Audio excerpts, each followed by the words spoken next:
Hey guys, tonight we begin with a true story that will haunt you. In 1140, a brilliant teacher named Peter Ballard was castrated by his student's uncle for daring to fall in love with her. What makes this even more shocking? She chose to love him for the rest of her life. What if I told you that medieval court records document hundreds of people who were executed simply for marrying someone their family disapproved of? And here's what will blow your mind. The most passionate love letters ever written in human history came from people who were forbidden to ever touch each other again. Before we dive into these incredible true stories, here's what would absolutely make my night. If this gives you chills, and I promise it will, hit that subscribe button and tap that like. But here's what I'm really curious about. What time is it where you are right now? Are you cozy in bed in California? Maybe it's morning coffee time in London. Drop your time zone in the comments because I love knowing we're sharing these stories together across the world.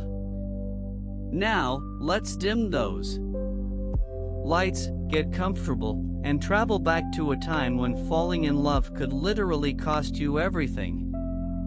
Picture this.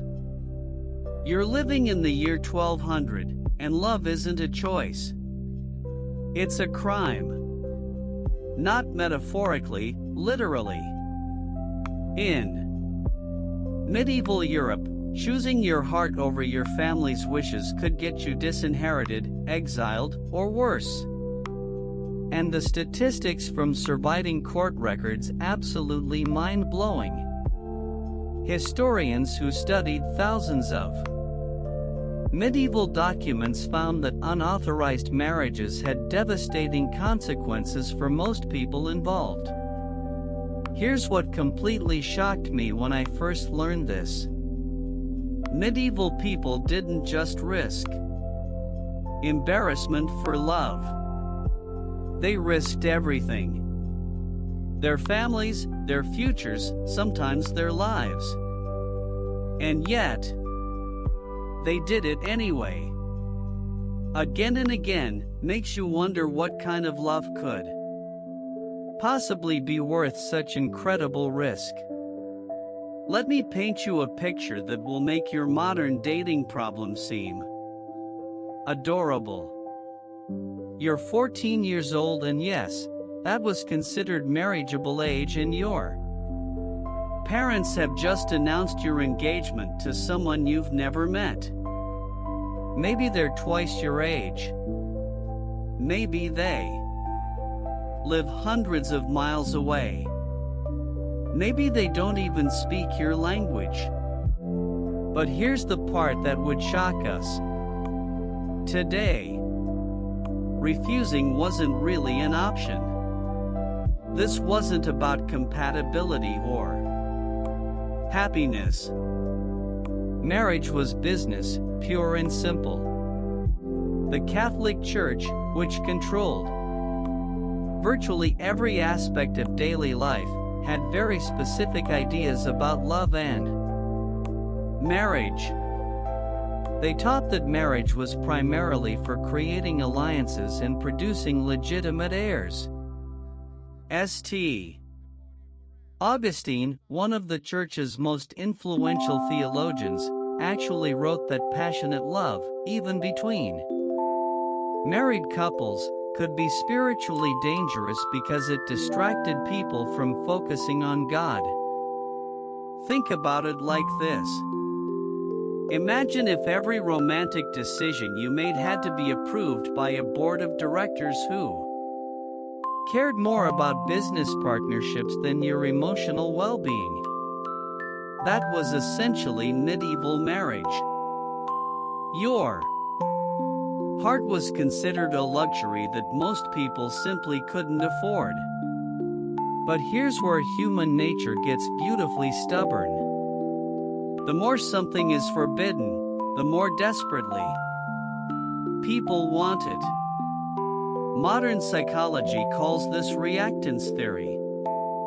When we're told we can't have something, our desire for it actually intensifies. Medieval people didn't understand the science behind it, but they definitely felt the effects. The social class system made everything even more complicated. If you were a peasant, which about 90% of people were, and you fell in love with someone from the nobility, that wasn't just inappropriate social climbing. It was seen as an attack on the natural order that God Himself had established. There are documented cases of severe punishments for people who dared to love above their station. Political marriages created their own special kind of heartbreak. Princesses and noble daughters were essentially bargaining chips used to secure treaties, prevent wars, or combine family lands. Ellalinina of Aquitaine, one of the most powerful women of the medieval period, was married off as a teenager to secure political alliances. She later wrote about feeling like a piece in a chess game rather than a person with her own desires. Religious life presented another challenge entirely. Monks and nuns took vows of celibacy, promising to give up all romantic love in service to God. But monasteries and convents were often filled with the most educated, interesting people of their time. The records from various religious houses show that maintaining these vows wasn't always easy, and romantic relationships did develop, often leading to scandal and punishment. For people who were attracted to others of the same gender, the situation was even more dangerous. The Church considered such relationships sinful, and civil law often prescribed severe punishments. Yet, historians have found evidence of same-sex relationships that people maintained in secret, sometimes for years. Now, here's the fascinating part. All these restrictions didn't kill romance. They transformed it into something almost mythical. When love becomes forbidden, it becomes legendary. Medieval people developed incredibly creative ways to express their feelings. They created secret codes, embedded hidden messages in poetry, and developed elaborate courtship rituals that could disguise true passion behind socially acceptable behavior. Some lovers communicated through symbolic flower arrangements where different blooms carried specific meanings. Others used acrostic poems where the first letter of each line spelled out their beloved's name. Some create entire fictional business relationships just to have an excuse to correspond. It was like an underground language of love that existed alongside normal society. The irony is beautiful. Society that tried so hard to control love actually created some of the most passionate, enduring love stories in human history. These forbidden romances became the foundation for everything we consider romantic today. The idea of love conquering all, of passion being worth any sacrifice, of two hearts beating as one against impossible odds. Every romantic movie you've ever loved, every love song that's given you chills, every story about true love overcoming obstacles, They all trace back to these medieval rebels who looked at a world that said, "You cannot love," and decided to love anyway. And that brings us to the most famous, most passionate, and most tragic of all these forbidden medieval love stories. It begins in the intellectual heart of Paris, where the most brilliant minds of the age gathered to study and debate.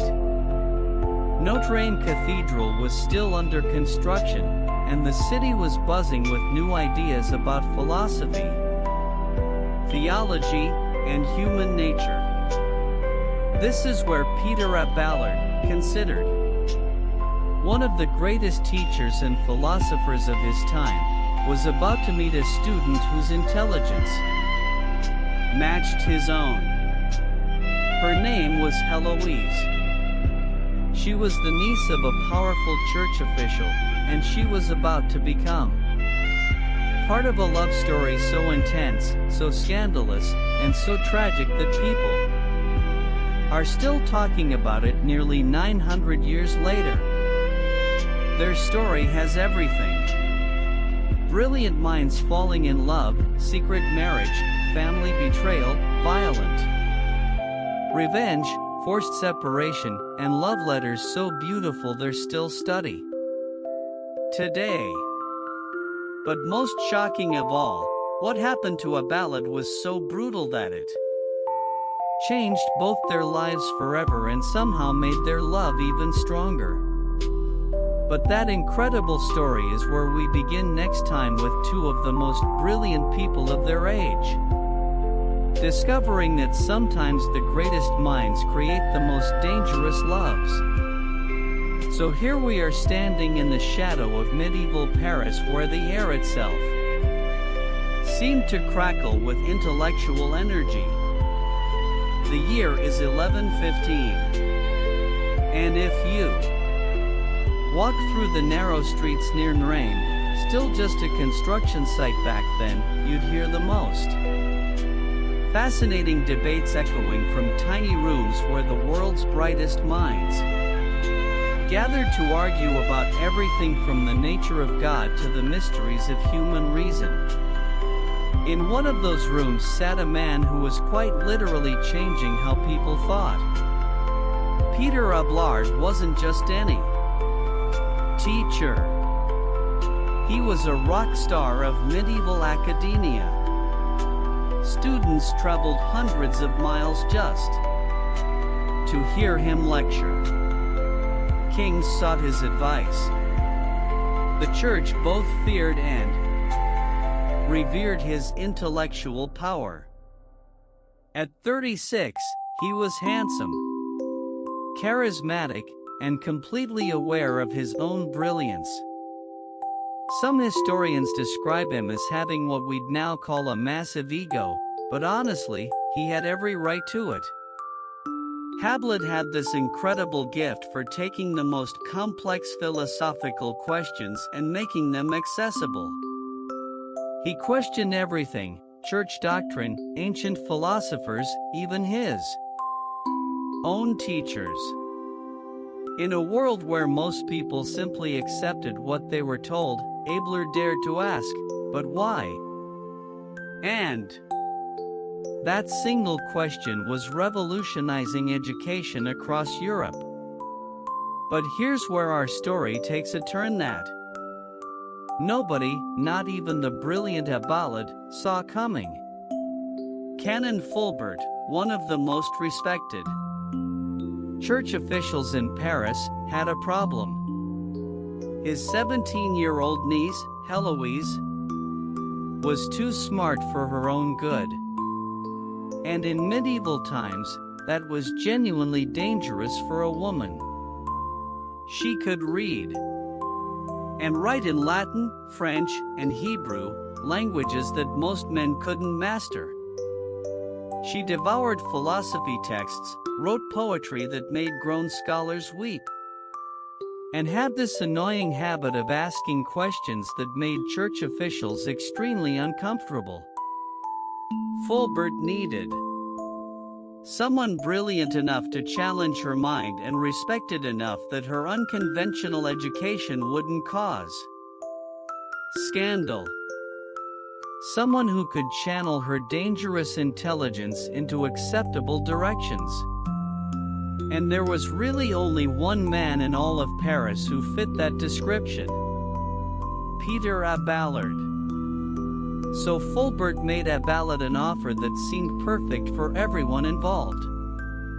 Come live in our house, teach Eloise privately, and in exchange you'll pay no rent and have access to the finest private library in Paris. For a scholar like Ballard, this was essentially winning the medieval lottery. But here's what Fulbert didn't know and what Ballard would later confess in his writings. The great philosopher had an ulterior motive. He'd heard about this extraordinary young woman. And he was curious, not just intellectually curious. He was intrigued by the idea of a woman whose mind could match his own. Their first lesson took place on a crisp autumn morning in 1115. Ballard later wrote about this moment with a detail that still gives me chills. He described walking into Fulbert's library and seeing Eloise for the first time. Not her beauty, which contemporary accounts say was remarkable, but her eyes. He wrote that her eyes held a kind of intelligence that seemed to see straight through everything, including him. They began with Aristotle, moved to Austinine, debated the nature of universals and the problem of evil. But what started as intellectual discussion quickly became something much more dangerous. These weren't just teacher and student. These were two of the most brilliant minds of their generation discovering that intellectual connection could be the most intoxicating form of attraction imaginable. Ballard later admitted that he began creating excuses to extend their lessons. Eloise, for her part, started asking increasingly complex questions that required longer explanations. Their philosophical debates became literary discussions, which became personal conversations, which became something that neither of them had expected or prepared for. The beauty of their relationship was that it began in their minds before it ever touched their hearts. In a world where most marriages were arranged without the couple ever having a meaningful conversation, here were two people who fell in love with each other's thoughts first. But they were playing an incredibly dangerous game, and they both knew it. Ballard was supposed to be Eloise's teacher and spiritual guide. She was the beloved niece of a powerful church official. He was a man who'd taken informal vows of celibacy to pursue his academic career. She was expected to either marry someone of her uncle's choosing or enter a convent. What happened next is documented in their own letters, which survived because they're considered some of the most beautiful love letters ever written in any language. As winter turned to spring in 1116, their intellectual attraction became emotional, then physical. Ballard wrote that their lessons increasingly became excuses to spend time together. Their debates became conversations about everything except what they were really feeling. And then came the moment that changed everything. During what was supposed to be a discussion about Plato's theory of love, and I swear I'm not making this irony up, Eloise looked at Ballard and asked a question that had nothing to do with philosophy and everything to do with the way he was looking at her. Ballard later wrote that in that moment, all his intellectual defenses crumbled. Here was someone who understood not just his ideas but his soul. Someone who could challenge him, inspire him, and make him feel like his mind had finally found its perfect match. They became lovers in secret, meeting in that library, surrounded by centuries of wisdom about love, passion, and the human heart. But here's what makes their story even more remarkable. Their intellectual connection never diminished.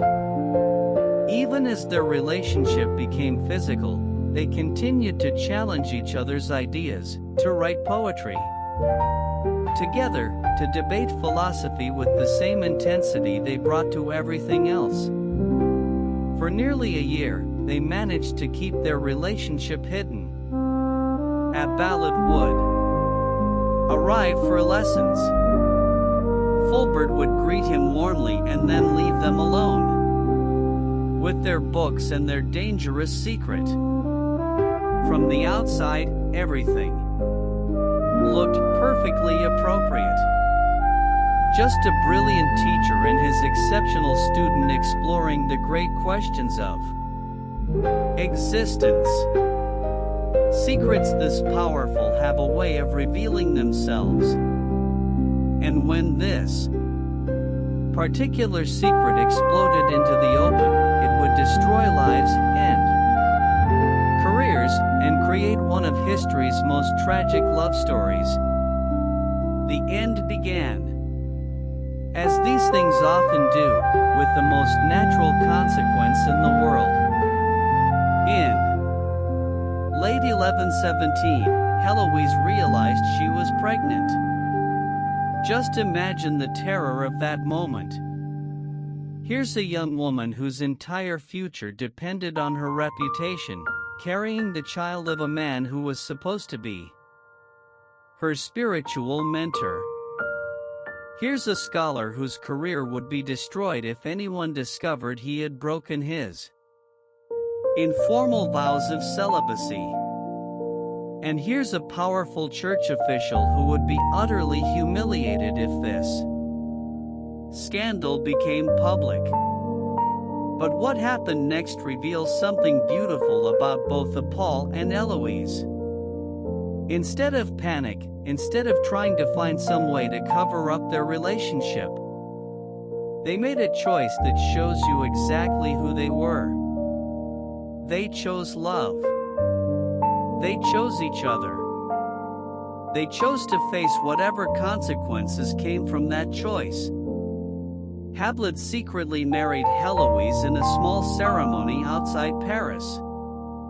It wasn't legal in the eyes of the church because he was supposed to be celibate, and it wasn't socially acceptable because she was supposed to marry someone of her uncle's choosing. But they spoke vows to each other anyway, making promises that they would keep for the rest of their lives. And that's where our story takes a turn. Towards something so brutal, so medieval, and so shocking that it changed both their lives forever. Because Uncle Fulbert had finally discovered what was happening in his house, and his reaction was going to be swift, violent, and absolutely medieval in its cruelty. But the most amazing part, even after everything that was about to happen to them, even after the violence and the forced separation and the complete destruction of the life they'd planned together, their love story was just beginning. Because sometimes the greatest love stories aren't about people who get to be together. They're about people who choose to love each other anyway, no matter what the world does to try to stop them. What Fulbert did to a Ballard on that terrible night in 1118 was going to test that love in ways that would have destroyed most people. But Heloise and a Ballard weren't most people. They were about to prove that when two souls truly recognize each other, not even the most brutal medieval justice can tear them apart. The night that changed everything began like any other. It was a cold spring evening in 1118 and a Ballard was asleep in his quarters near the cathedral school, probably dreaming about philosophy or his secret wife, completely unaware that Canon Fulbert had finally pieced together what was happening under his own roof. You have to understand, Fulbert wasn't just angry, he was absolutely humiliated. In medieval society, a man's honor was everything. And a Ballard had made him look like a fool in front of all of Paris. The great church official who couldn't even protect his own niece's virtue. The respected canon who'd been so naive that he'd literally invited the wolf into his house and paid him to be there. What happened next reveals something terrifying about medieval justice. Fulbert didn't just want revenge. He wanted to make an example that would echo through history. He wanted to make sure that no man would ever dare to dishonor a family again. Hooray! So Fulbert did something that was both legal and absolutely horrifying. He hired a group of men to break into Ballard's room in the middle of the night. What they did to him was called just punishment under medieval law. But by today's standards, it would be considered one of the most brutal acts of revenge imaginable. They castrated him. Let me pause for a moment because I know that's a shocking thing to hear. Even 900 years later. But this wasn't random violence. This was calculated medieval justice. By removing a Ballard's manhood, Fulbert was making a statement that would be understood by everyone in their society. The punishment matched the crime. The man who had used his masculine power to seduce an innocent girl would no longer have that power. Ballard survived, but barely. Medieval surgery was basically guesswork. And the fact that he lived through this brutal assault was considered miraculous. But surviving was only the beginning of his ordeal. Because in medieval society, a castrated man wasn't just physically diminished. He was socially destroyed. Think about it. Ballard had built his entire identity around his intellectual brilliance and his masculine charisma. He was the teacher that students traveled hundreds of miles to hear. The philosopher who could debate anyone and win. The man who'd seduced the most intelligent woman in Paris. Suddenly, he was none of those things. He was damaged goods in a society that had no place for damaged men.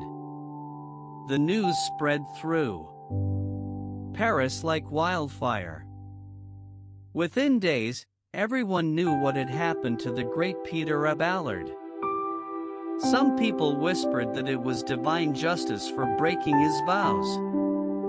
Others said it was a tragedy that such a brilliant mind had been destroyed by one moment of weakness. But everyone agreed on one thing. His career was over. Here's what breaks my heart about this story. Ballard's first concern wasn't for himself. It was for Heloise.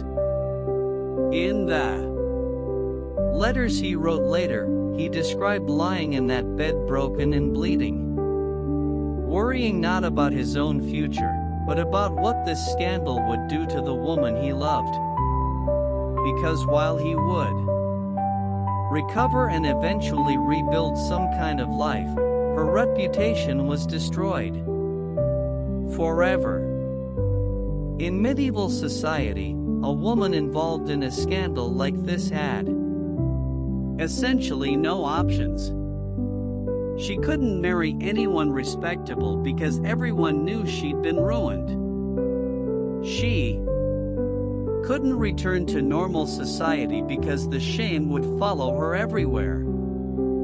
Her only choice was to disappear behind convent walls and spend the rest of her life in religious penance. But here's where Eloise showed the strength that would make her legendary. When Ballard sent word that she should enter a convent to protect what was left of her reputation, her response was extraordinary. She wrote back, and these are her actual words that survived in the monastery archives. "I would rather be your than another man's wife." Can you imagine the courage it took to write those words in 1118? In a society where women were supposed to be silent, submissive, and ashamed of their sexuality, Eloise essentially said, "I regret nothing. I chose love, and I would choose it again." But she also understood the reality of their situation. Their secret marriage meant nothing now. No one would recognize it. And Ballard's condition made it impossible anyway. Their son, who they'd named Astrolabe after a scientific instrument because they were nerds, even in their choice of baby names, would have to be raised by Ballard's family in secret. So Eloise made the most heartbreaking decision imaginable. She agreed to take vows as a nun, not because she felt called to religious life, but because it was the only way to protect the man she loved from further scandal. She would sacrifice her freedom, her future, and any chance of happiness to save what was left of Ballard's reputation. The day she took her vows at the convent of Agent was one of the most dramatic scenes in medieval history. According to witnesses, Eloise stood before the altar and recited the traditional vows of poverty, chastity, and obedience. But as she spoke the words that would bind her to religious life forever, tears streamed down her face, not tears of religious joy, but tears of grief for the life she was giving up. Ballard, meanwhile, made his own dramatic choice. Unable to continue as a secular teacher after the scandal, he became a monk at the Abbey of Santine. But his letters revealed that he didn't choose religious life out of calling. He chose it out of shame and desperation. He wrote that he felt like a dead man walking, going through the motions of monastic life while his heart remained with the woman he could never see again. And that's where most tragic love stories would end, with the lovers separated forever, their dreams destroyed, their future stolen by the cruelty of the world around them. But Heloise and Ballard's story was just beginning a new chapter. One that would prove their love was stronger than physical separation, more enduring than social scandal, and more passionate than most people who get to spend their whole lives together. Because here's what their enemies didn't understand. When you take two brilliant minds that have recognized each other as soulmates and force them apart, you don't kill their love. You transform it into something almost supernatural.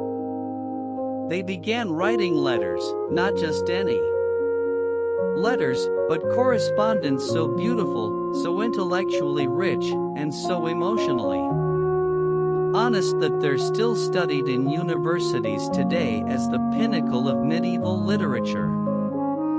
These weren't just love letters. They were philosophical treatises, theological debates, and emotional confessions all rolled into one. Heloise wrote to a Ballard about her struggles with religious life, admitting that she performed her duties as a nun, while her heart remained completely secular. She questioned church doctrine, challenged religious authority, and described her ongoing passion for a man she was supposed to have forgotten. Her letters reveal a woman of extraordinary honesty and intellectual courage.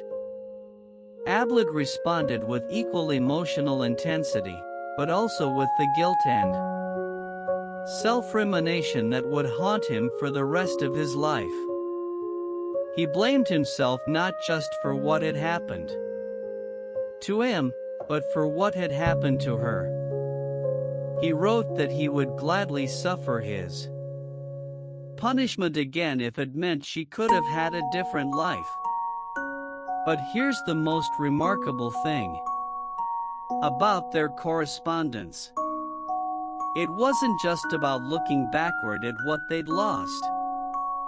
They continued to challenge each other intellectually, to debate theology and philosophy, to grow and learn together despite being physically apart. The love had evolved beyond the physical into something that distance couldn't touch. The letters were copied and shared throughout medieval Europe, becoming legendary even during their lifetimes. Other lovers read them for inspiration. Scholars studied them for their theological insights. Even church officials who officially disapproved of their relationship secretly admired the beauty of their writing. And that brings us to someone who would challenge everything we think we know about medieval love, power, and the choices women could make in a world designed to control them. Because while Heloise and Ballard were writing their hearts out from behind monastery walls, there was another woman who was rewriting the rules entirely. Her name was Ellalinina of Aquitaine, and she was about to prove that sometimes the most powerful love story is the one where a woman refuses to let anyone else choose her destiny. Now, imagine being the most powerful woman in Europe before you turned 25. That was Ellalinina of Aquitaine's reality. And trust me, she made the most of it in ways that scandalized the entire medieval world. Born in 1122, Ellalinina inherited the Duchy of Aquitaine when she was just 15 years old, making her the wealthiest unmarried woman in Europe virtually overnight. We're talking about lands that stretched from the Lyre River to the Pyrenees, basically a third of modern-day France. In today's terms, she was like a teenage billionaire with her own army. And everyone, absolutely everyone, wanted to marry her. But here's what makes Ellalinina's story so fascinating.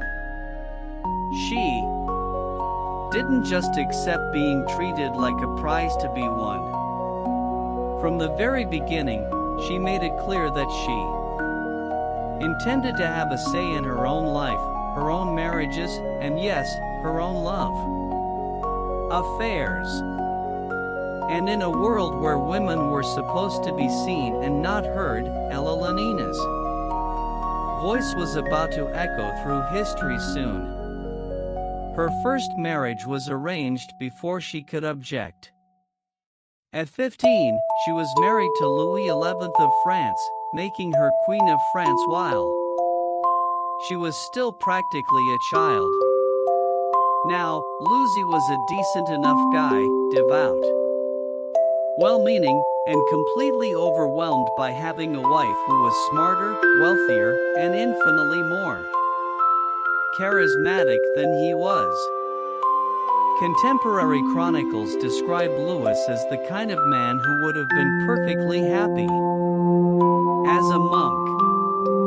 He was deeply religious, preferred prayer to politics, and had absolutely no idea what to do with a wife who had strong opinions about everything from military strategy to church reform. Ellalinina, meanwhile, was bursting with energy, ambition, and ideas that her pious husband found both fascinating and terrifying. Their marriage lasted 15 years, and by all accounts, it was a study in fundamental incompatibility. Ellalinina wanted adventure, intellectual stimulation, and passionate love. Louis wanted peace, quiet, and a wife who would pray with him instead of challenging papal authority at dinner parties. It's almost comical how mismatched they were, like pairing a racehorse with a meditation teacher. But the real problem wasn't personality differences. The real problem was that after 15 years of marriage, Ellalinina had given Louis only 2 daughters, no male heir, and in medieval politics, that was a catastrophe. The French court began whispering that maybe God was displeased with their union. Maybe the marriage was cursed. Maybe it was time for Louis to find a new wife who could give him sons. Ellalinina, being Elena, had a different interpretation. She decided that the problem wasn't divine displeasure. The problem was that she had married the wrong man. And in 1152, she did something that shocked the entire medieval world. She divorced the King of France. Now, divorce in the 12th century wasn't like divorce today. You couldn't just file papers and split your assets. You had to prove that your marriage had never been valid in the first place, usually by claiming some distant blood relation that violated church law. Ellalinina managed to get her marriage annulled on the grounds that she and Louis were related within the prohibited degree. Basically, they were distant cousins, which was technically against canon law, but had been conveniently overlooked when the marriage was politically useful. But here's the part that made everyone's jaw drop. Ellalinina negotiated to keep all her lands, all of them. She walked away from her marriage to the King of France with her wealth, her titles, and her independence intact. In a world where divorced women usually ended up in convents with nothing, Ellalinina essentially pulled off the greatest prenup in medieval history. And then just 8 weeks after her divorce was finalized, she did something that sent shockwaves through every royal court in Europe. She married Henry Plantagenet, who was 11 years younger than her, dashingly handsome, and about to become King Henry II of England. The speed of this marriage was scandalous enough, but the choice of husband was pure genius. Henry wasn't just young and attractive. He was ambitious, intelligent, and powerful enough to protect Ellalinina's independence while being secure enough not to be threatened by her strength. Plus, and this is where it gets deliciously complicated, marrying Henry meant that Ellalinina's vast French territories would now belong to the English crown, making her ex-husband Louis's life extremely difficult. Medieval chroniclers had no idea what to make of Ellalinina and Henry's relationship. Some called it a political alliance disguised as romance. Others whispered that it was pure physical attraction between two of the most charismatic people of their age. But Ellalinina's own letters, the few that survived, suggest something even more interesting. She'd found her intellectual and emotional equal. Henry, too, was known for his explosive temper, his boundless energy, and his habit of wearing out multiple horses in a single day because he couldn't sit still. Ellalinina matched him in every way. Where Lucy had been overwhelmed by her personality, Henry was energized by it. They debated politics, planned military campaigns together, and created what was essentially a medieval power couple. Their marriage produced 8 children, including the future King Richard the Lionheart and King John of Magna Carta. Fame. But more importantly, it created a partnership that redefined what was possible for women in positions of power. Ellalinina didn't just marry Henry. She actively ruled alongside him, making decisions about everything from legal reform to international diplomacy. But here's where Elena's story gets even more remarkable.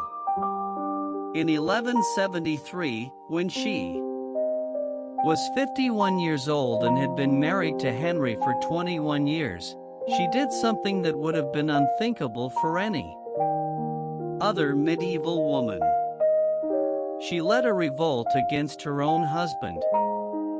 Henry had been having very public affairs, including one with a woman named Rosamund Clifford, who he'd installed in a palace and showered with gifts that should have gone to his queen.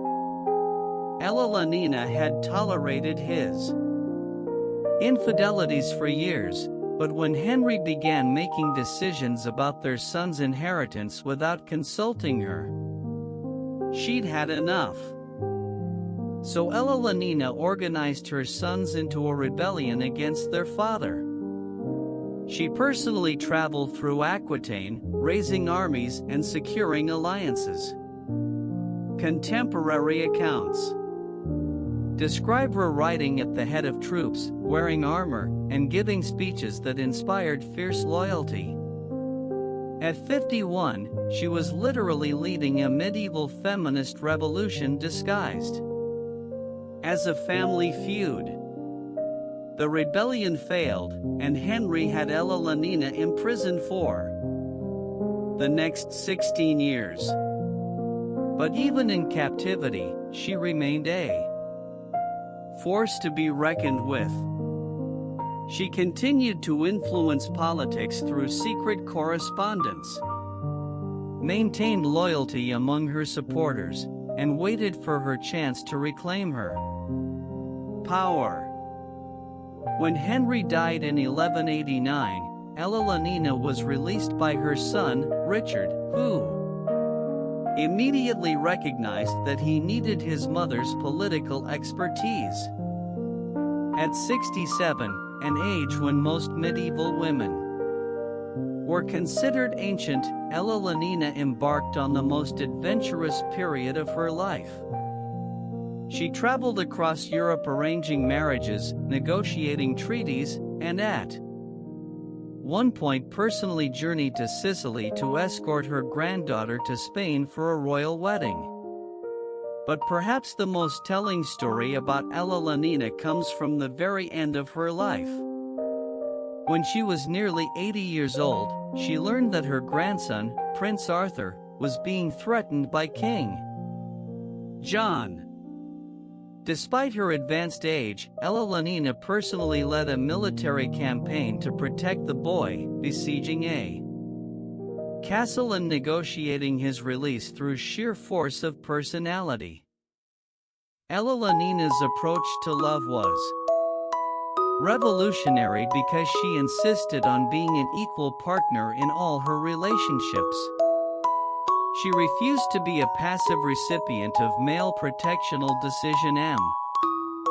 She loved passionately, but on her own terms. And when love disappointed her, she didn't retreat into wounded silence. She took action to change her circumstances. What makes Elalonina's story so modern is that she understood something that many people today are still learning. Love and power don't have to be mutually exclusive. You can be passionate and political, romantic and strategic, vulnerable and strong.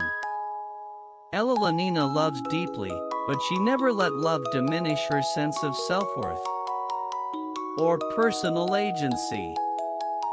And speaking of revolutionary approaches to love, Elena's court in Aquitaine became the birthplace of something that would change romantic culture forever: the tradition of courtly love. But what most people don't know about courtly love is that it was essentially an elaborate game where knights would fall in love with married women they could never have, creating some of the most passionate and impossible relationships in medieval history. Dara, welcome to the most bizarre dating system ever invented by human beings. Seriously, if you think modern relationships are complicated, wait until you hear about courtly love, a medieval tradition so strange, so elaborate, and so completely backwards that it makes reality TV look straightforward. Elalonina's court at Platier in the 1170s was like a medieval think tank for romance, where the most creative minds of the age gathered to essentially ask, what if we made love as complicated and impossible as humanly imaginable? And the answer they came up with was courtly love, a system where the whole point was to fall desperately in love with someone you could never ever have. Here's how it worked. And I promise you're going to think I'm making this up. A knight would choose a married noble woman, usually someone significantly above his social station, and declare himself her devoted servant. Not her lover, mind you, her servant. He would then spend years, sometimes decades, performing elaborate acts of devotion to prove his worth, knowing full well that his love would never be consummated. The rules were incredibly specific, almost like a medieval dating app with the world's most frustrating terms of service.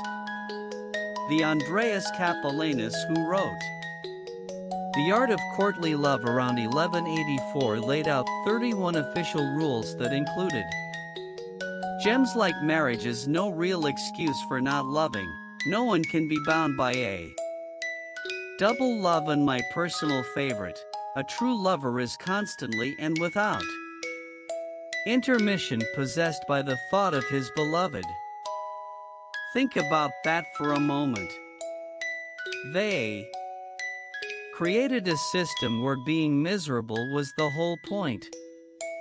Where unrequited love wasn't a bug, it was a feature.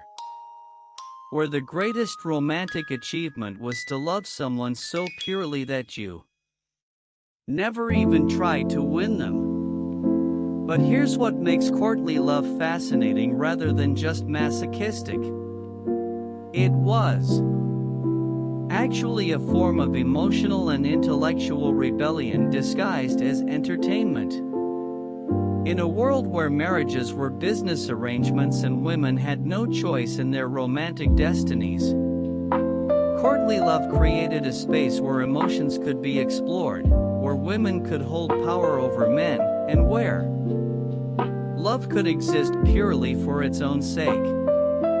Let me tell you about Cretan Troy, one of the most famous courtly love poets, who wrote for Ellalinina's court. His stories about knights like Lancelot weren't just entertainment. They were revolutionary propaganda. In his tales, the greatest knights in the world would abandon honor, duty, and common sense for love. Lancelot literally walked across a sword bridge to reach Gawain, choosing love over his own safety. In a society that valued masculine strength and military prowess above all else, these stories suggested that emotional vulnerability might actually be the highest form of courage. The women in these relationships held unprecedented power. A knight's lady could demand anything of him: that he fight in tournaments wearing her colors, that he write her poetry, that he undertake dangerous quests just to prove his devotion. Mahachampan, Ellalinina's daughter, reportedly held courts of love where noble women would hear cases about romantic disputes and render judgments about proper courtly behavior. But here's where it gets really interesting. Some of these relationships, despite all the rules about impossibility and purity, became genuinely passionate affairs that lasted for decades. Take the case of Ulrich von Liechtenstein, a German knight who fell in love with a married noble woman and spent 30 years writing songs about her, fighting in tournaments for her honor, and performing increasingly elaborate stunts to win her attention. Von Liechtenstein's autobiography, written in the 1250s, reads like a medieval romantic comedy. He once disguised himself as the goddess Venus and traveled across Europe, challenging other knights to joust in her honor. He cut off his own finger and sent it to his lady in a jeweled box as a Valentine's gift, which she apparently returned with a note saying she wasn't impressed. He learned to play musical instruments, write poetry in 3 languages, and even underwent what was essentially medieval plastic surgery to make his hair lip less noticeable. All in the hopes of winning her approval. The most remarkable part, she never left her husband for him. They never ran away together. They maintained their impossible relationship for 3 decades, with Ulrich perpetually hoping and his lady perpetually maintaining just enough distance to keep him devoted. And both of them seemed to find this arrangement not just tolerable, but deeply meaningful. Modern psychologists studying courtly love relationships have identified something fascinating. Many of these partnerships provided emotional intimacy that was completely absent from most medieval marriages. While married couples often barely knew each other and certainly didn't share their deepest thoughts, courtly lovers engaged in profound emotional and intellectual connections. They shared poetry, discussed philosophy, and created bonds that were often deeper than many legal marriages. But the most famous courtly love affair in history had to be the relationship between Dante Alighieri and Beatrice Portinari. Dante first saw Beatrice when they were both 9 years old, fell instantly in love, and spent the rest of his life writing about her. He spoke to her exactly twice in his entire life. Literally 2 conversations, and yet she became the inspiration for the Divine Comedy, one of the greatest works of literature ever written. Beatrice married someone else, had children, and died young, never known that a man she'd barely spoken to was creating immortal art in her honor. Dante married someone else, too, but continued to write about Beatrice as his spiritual guide in perfect love. Their relationship existed almost entirely in his imagination. Yet, it produced poetry that people still read with tears in their eyes 700 years later. The courtly love tradition also created some of the most beautiful and bizarre romantic customs in history. Knights would wear tokens from their ladies, a scarf, a glove, sometimes even underwear into battle as symbols of their devotion. They would fast on holy days dedicated to their beloved. Some would take vows to perform a certain number of good deeds or charitable acts in their lady's honor. There are records of knights who built elaborate gardens and commissioned artwork dedicated to women who barely acknowledged their existence. One German nobleman spent a fortune creating a mechanical clock that played a different love song every hour, all composed for a woman who was married to his political rival. But perhaps the strangest aspect of courtly love was how it influenced actual marriages. Ellalinina's own granddaughter, Blanche of Castile, used courtly love traditions to completely redefine her relationship with her husband, Louis VI of France. Instead of accepting the typical distant formal royal marriage, she insisted that Louis caught her as if she were an unattainable lady. They wrote each other love poetry, exchanged romantic gifts, and maintained the rituals of courtly love even after 20 years of marriage and 8 children. The tradition spread throughout Europe, creating a culture where romantic expression became an art form. Courts competed to host the most elaborate romantic festivals. Nobles commissioned love songs like we might commission wedding photographers. The entire concept of romantic chivalry, opening doors, sending flowers, writing love letters, traces back to these medieval attempts to make love both impossible and eternal. And that brings us to perhaps the most heartbreaking example of courtly love put into practice. The real-life Romeo and Juliet stories that inspired Shakespeare centuries later. Because while courtly love was supposed to remain purely theoretical, some people took it to its logical conclusion, choosing death over life without their impossible beloved. These weren't fictional tragedies. They were real. People who loved so completely that they made the ultimate sacrifice, creating stories so powerful that we're still telling them today. There's something you need to know about Romeo and Juliet. Shakespeare didn't invent that story.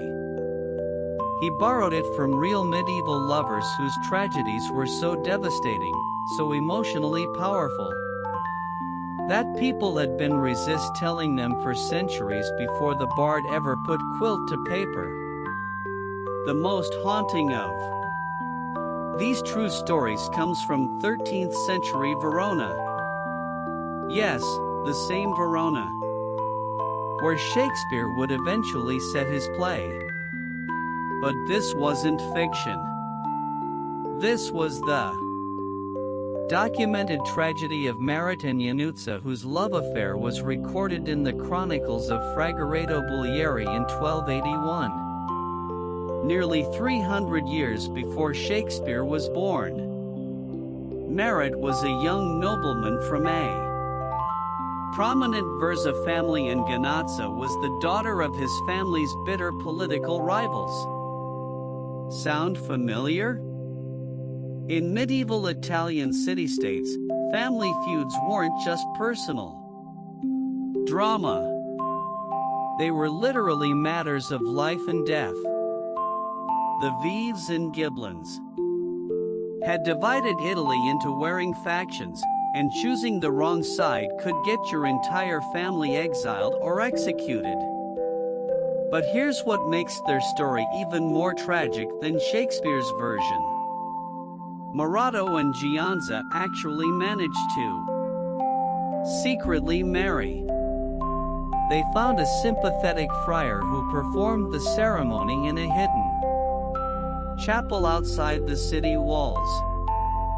For 3 months, they maintained their impossible love affair, meeting in secret, sharing stolen moments, and believing they could somehow make their love work, despite the hatred between their families. Then, Marit killed Gonos's cousin in a street fight. It wasn't planned. It wasn't premeditated. It was just the kind of sudden violence that erupted constantly between feuding families. But the result was catastrophic. Marit was banished from Verona immediately, and Gianozza's family, not knowing about the secret marriage, announced her engagement to a wealthy merchant from Florence. What happened next reads like the most heartbreaking love letter ever written. Gianozza sent a message to Marotto through the same friar who had married them, begging him to return for her. She wrote, and these words survived in the monastery records: "I would rather die as your wife than live as another man's bride. If you love me as you have sworn, you will find a way to save me from this fate worse than death." Marotto's response was immediate and desperate. He began the dangerous journey back to Verona, knowing that if he was caught within the city walls, he would be executed on sight. But love made him willing to risk everything. He disguised himself as a pilgrim, traveled mostly at night, and managed to reach the outskirts of Verona just as Gianozza's wedding preparations were beginning. But here's where their story takes a turn that's somehow even more tragic than Romeo and Juliet. Gianozza had convinced the same friar to give her a sleeping potion that would make her appear dead, allowing her to escape the arranged marriage and flee with Marotto. The plan was simple. Fake her death. Have Marotto rescue her from the tomb, and escape together to start a new life somewhere far from their feuding families. The potion worked perfectly. Gianozza appeared to die suddenly, and her family, grief-stricken, prepared for her burial. But the message telling Marotto that her death was fake never reached him. A messenger was intercepted by rival family guards, and Marotto learned of Gianozza's death from a stranger who had no idea about their secret plan. What Marotto did next shows you the kind of love that medieval people were capable of. Instead of fleeing to safety, instead of accepting that fate had defeated them, he broke into the family tomb where Gianozza was laid out in her wedding dress, a apparently dead. The records from the City Watch describe finding Murado's body the next morning slumped over Janat's tomb, an empty vial of poison in his hand. He had chosen to die rather than live without her. But the most heartbreaking detail: Gianzada's body was found beside his, and she'd clearly awakened from the sleeping potion.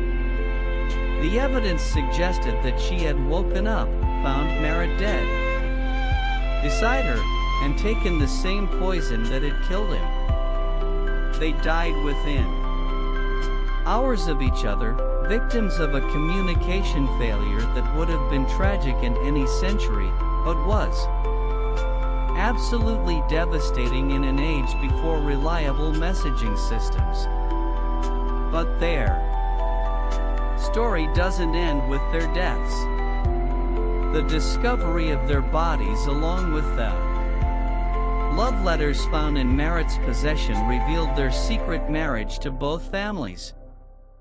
The shock of realizing that their children had died for love and that their family feud had destroyed two innocent lives led to something unprecedented: the first recorded peace treaty between feuding Italian noble families. The Baldi Chronicle records that both families, overwhelmed by grief and guilt, agreed to end their generations long conflict. They established a joint charitable foundation in Marat and Genoza's memory. And their story became a cautionary tale that spread throughout northern Italy about the cost of family hatred. But they weren't the only real-life Romeo and Juliet. The medieval period is filled with documented cases of young lovers who chose death over separation. In 1200s France, there was the tragedy of Pierre de Lusignan and Melisande de Tripoli. Two young nobles whose families were on opposite sides of a crusader political dispute. When their secret marriage was discovered, Pierre was sent on a dangerous mission to the Holy Land that everyone knew was essentially a death sentence. Melisande died of grief within weeks of his departure. And Pierre, learning of her death, deliberately sought death in battle against overwhelming odds. In England, there's the documented case of William Deos and Maud de Clare, whose families were feuding over land rights. When their secret relationship was discovered, William was imprisoned in the Tower of London, and Maud was forced into a convent. But Maud refused to take final vows, insisting that she was already married in the eyes of God. When William died in prison after 3 years, Maud starved herself to death rather than accept religious vows that would have meant abandoning her love for him. These stories spread through medieval Europe like wildfire, copied by scribes, retold by traveling minstrels, and adapted into different languages and cultures. The theme was always the same: young love destroyed by family hatred, with lovers choosing death over surrender.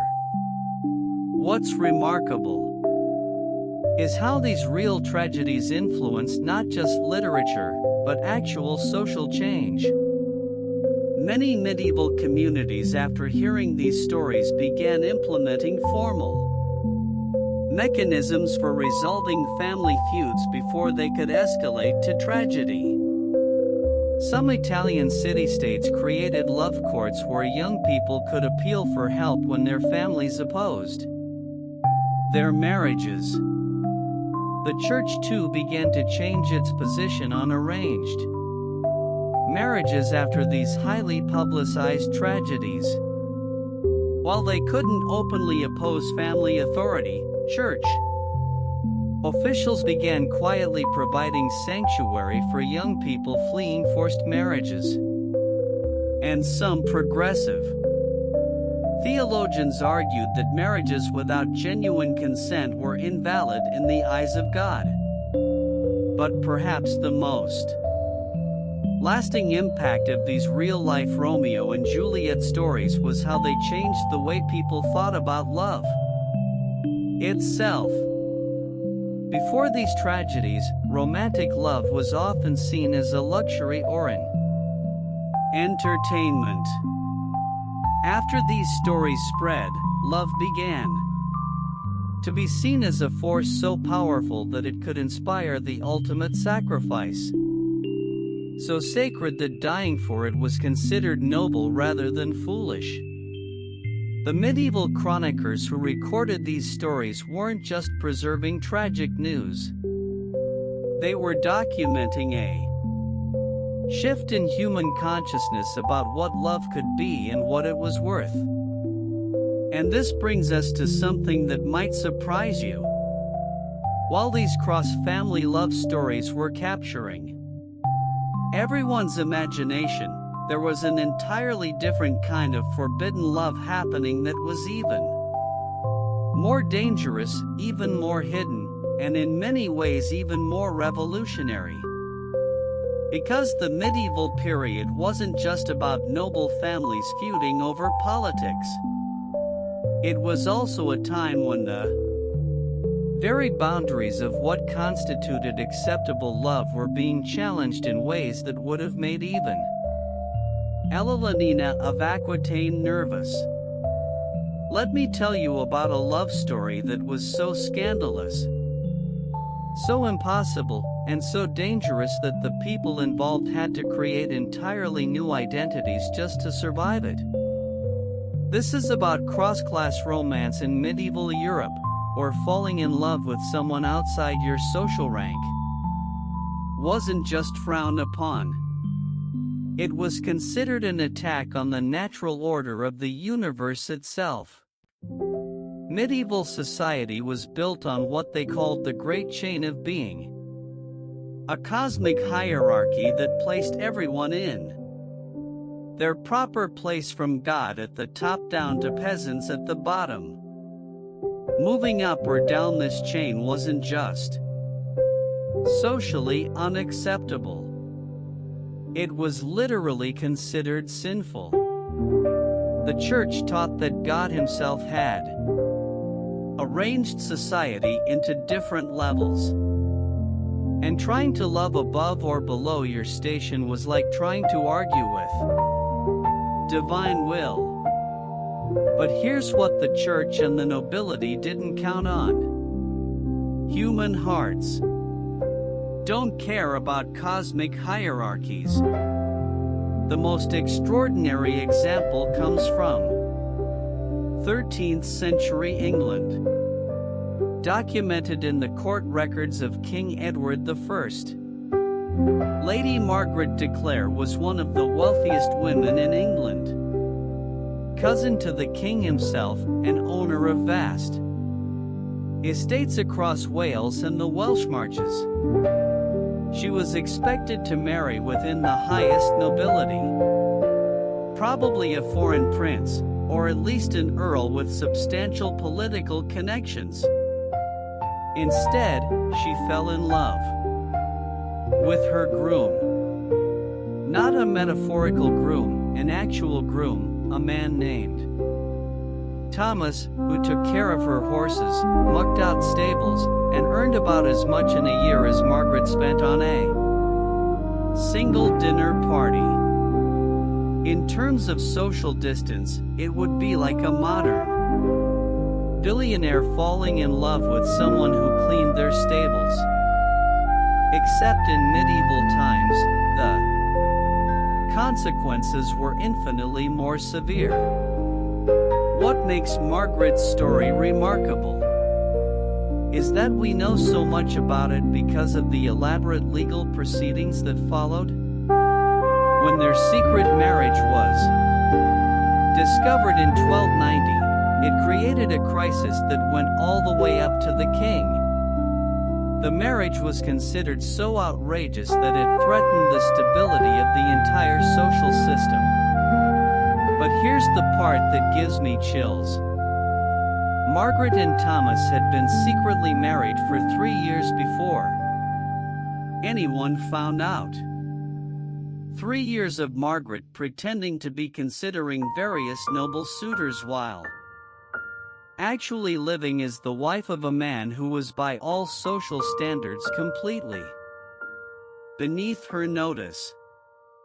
The court records reveal how they managed it. Margaret would send Thomas on errands to her various estates and then travel separately to meet him. They had created an entire network of servants and minor clergy who helped maintain their secret. Margaret even had a fake seal made so that Thomas could send her official correspondence that wouldn't arouse suspicion. When the truth came out, the reaction was swift and brutal. King Edward declared their marriage invalid and ordered Thomas imprisoned for corrupting a woman of noble blood. But Margaret did something that shocked the entire medieval world. She refused to renounce her husband.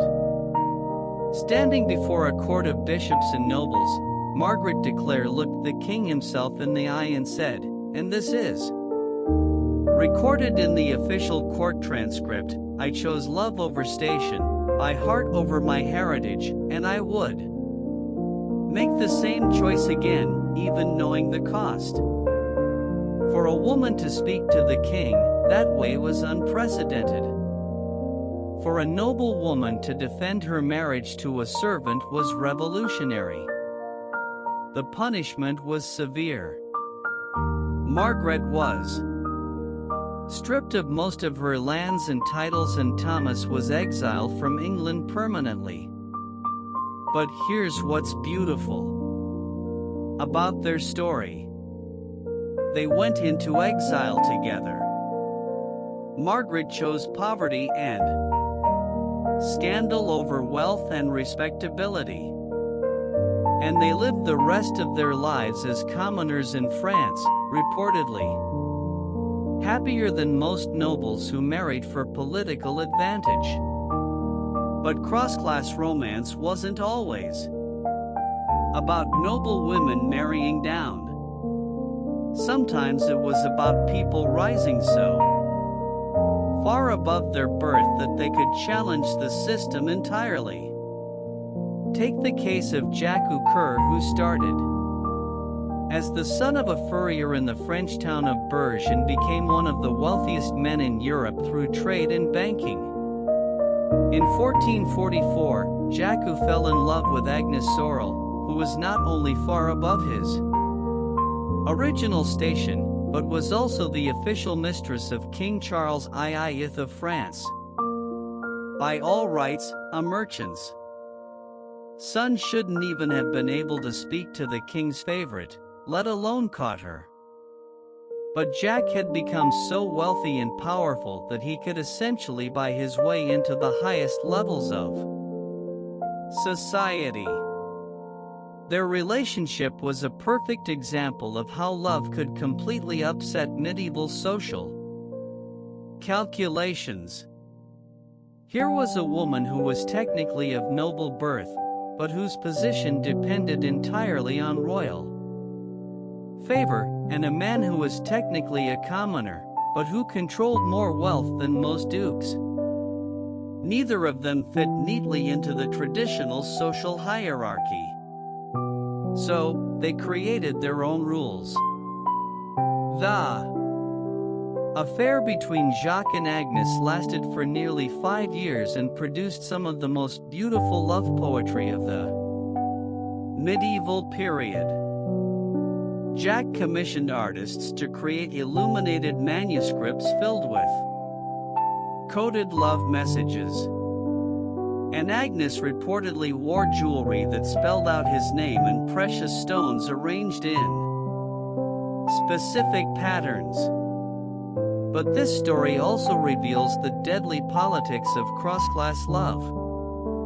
When Agnes died suddenly in 1450, Jack was immediately accused of poisoning her. Not because there was any evidence, but because the idea of a merchant's son having a relationship with the king's mistress was so threatening to. Most documented case comes from 12th century Constantinople, where Callistos and Achios went through a sworn brotherhood ceremony that was recorded in extraordinary detail. The church record describes them as united in soul and body and notes that they shared a single bed and a single table for the remainder of their lives. They were buried in the same tomb with an inscription that reads, "Here lie two men who loved each other as Christ loved the church." Modern scholars debate whether these relationships were always sexual, but the language used suggests that many certainly were romantic in nature. What's clear is that sworn brotherhood provided a socially acceptable framework for intimate partnerships between men that could last for decades. The most famous example from Western Europe involves Anselm of Canterbury, who later became a saint in his relationships with various young monks. Anselm's letters to his beloved companions are filled with passionate language that would make modern romance novels blush. To a monk named Gandalf, he wrote, "I yearn for you with my whole heart. I long to see your face and hear your voice, for I am sick with love for you." Now, the church has always insisted that Anselm's relationships were purely spiritual. But the language he used was remarkably similar to contemporary love poetry. He wrote about sleepless nights thinking of his beloved, about physical longing, and about emotional devotion that surpassed all other earthly attachments. What's fascinating is that Anselm's passionate friendships were not only tolerated, but celebrated by his contemporaries. He became one of the most revered religious figures of his age, suggesting that the medieval church was more flexible about same-sex emotional intimacy than we might expect, as long as it was framed in acceptable religious terms. But perhaps the most ingenious solution to the problem of same-sex love was the tradition of gender-bending saints and religious figures. Medieval Christianity was filled with stories of women who disguised themselves as men to join monasteries and men who adopted feminine religious roles. These stories provided models for people whose gender identity or romantic inclinations didn't fit conventional categories. The most famous example is Saint Marino's. It was actually a woman named Marina who lived as a male monk for her entire adult life. Marina fell in love with another monk. They maintained a romantic relationship for over 20 years with Marina's true gender remaining secret until after her death, when her identity was revealed. Instead of being condemned, she was declared a saint for her devotion to religious life. These gender-bending saints weren't just fictional characters. They were often based on real people who had found ways to live authentic lives within the constraints of their society. The fact that their stories were preserved and celebrated suggests that medieval people were more accepting of gender and sexual diversity than official church doctrine would suggest. The survival strategies used by same-sex Couples in medieval times were remarkably sophisticated. They created support networks within religious communities, developed coded languages for expressing their feelings, and found ways to live together openly while maintaining plausible explanations for their relationships. Some male couples became business partners, sharing households and financial resources in ways that looked perfectly normal to outsiders. Some women entered convents together, where they could live in the same community for their entire lives without anyone questioning their intense friendship. Some people adopted opposite gender religious personas that allowed them to express their true identity within acceptable spiritual frameworks. What's most remarkable is that many of these relationships were not just tolerated but celebrated within their communities. Medieval people seemed to understand that love could take many forms, and as long as those forms could be expressed within socially acceptable frameworks, they were often embraced rather than condemned. These hidden love stories reveal something beautiful about human resilience and creativity. When love is forbidden, people don't stop loving. They just get better at hiding it, protecting it, and finding ways to make it survive in hostile environments. And that brings us to perhaps the most complex and dangerous form of forbidden love in medieval times. Relationships that cross not just social boundaries or gender expectations, but religious ones as well. Because while Christian Europe was officially at war with Muslim Spain and the Holy Land, individual hearts were creating connections that transcended the greatest ideological divide of the medieval world. Imagine loving someone so deeply that you're willing to risk not just your life, but your eternal soul. That was the reality. For people who fell in love across religious boundaries in medieval Europe, or interfaith romance wasn't just socially unacceptable. It was considered heresy, punishable by excommunication, exile, or death.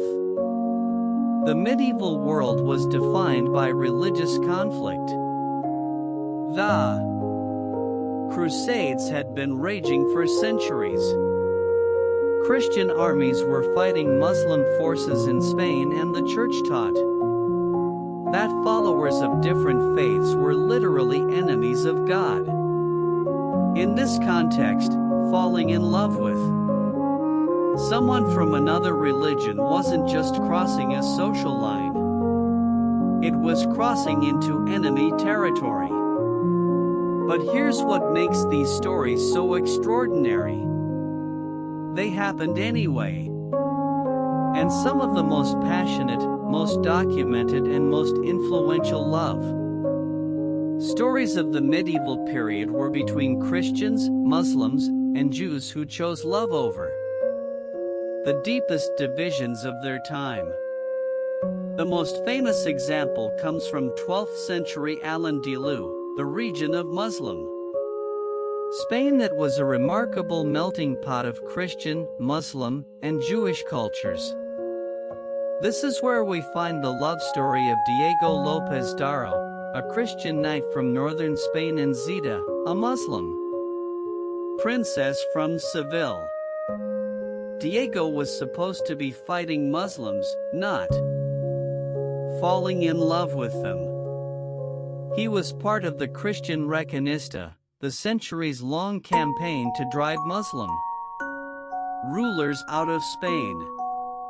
But when he was captured during a raid in 1086 and brought to Seville as a prisoner, something unexpected happened. He met Zita, daughter of the Muslim king Al-Muted, and their attraction was immediate and overwhelming. What makes their story remarkable is that we have documentation from both Christian and Muslim sources, giving us a rare glimpse into how interfaith romance was viewed from different perspectives. The Christian Chronicles describe Diego as a noble knight who was bewitched by Sarah's beauty, while the Muslim accounts speak of Zita as a princess who lost her reason to Christian charms. The relationship began as a typical captor-captive dynamic, but quickly evolved into something much deeper. Zita spoke Arabic, Latin, and the Romance vernacular that would become Spanish. Diego was educated in theology and philosophy. They spent hours in conversation debating religion, philosophy, and the nature of love itself. The Christian chronicler Ibn Hayyan records that Diego told Zita he would convert to Islam if she would marry him. But Zita, in a response that shows remarkable theological sophistication, reportedly said, "I will not ask you to abandon your God for me, because a man who would betray his faith for love might someday betray love for something else." Instead, they created something unprecedented, a relationship that honored both their religious traditions. Diego remained Christian. Zita remained Muslim. But they found ways to share their spiritual lives without compromising their core beliefs. They would pray at the same times, facing different directions. They studied each other's religious texts. They created rituals that incorporated elements from both faiths. For 3 years, this impossible relationship flourished in secret. Diego was technically still a prisoner, but he lived more like a guest in the palace. Zita arranged for him to have his own quarters, access to books, and freedom to move throughout the city. To outside observers, he appeared to be a valuable hostage being treated well for political reasons. But their story takes a heartbreaking turn that illustrates exactly why interfaith love was so dangerous. In 1089, Christian forces launched a major offensive against Seville.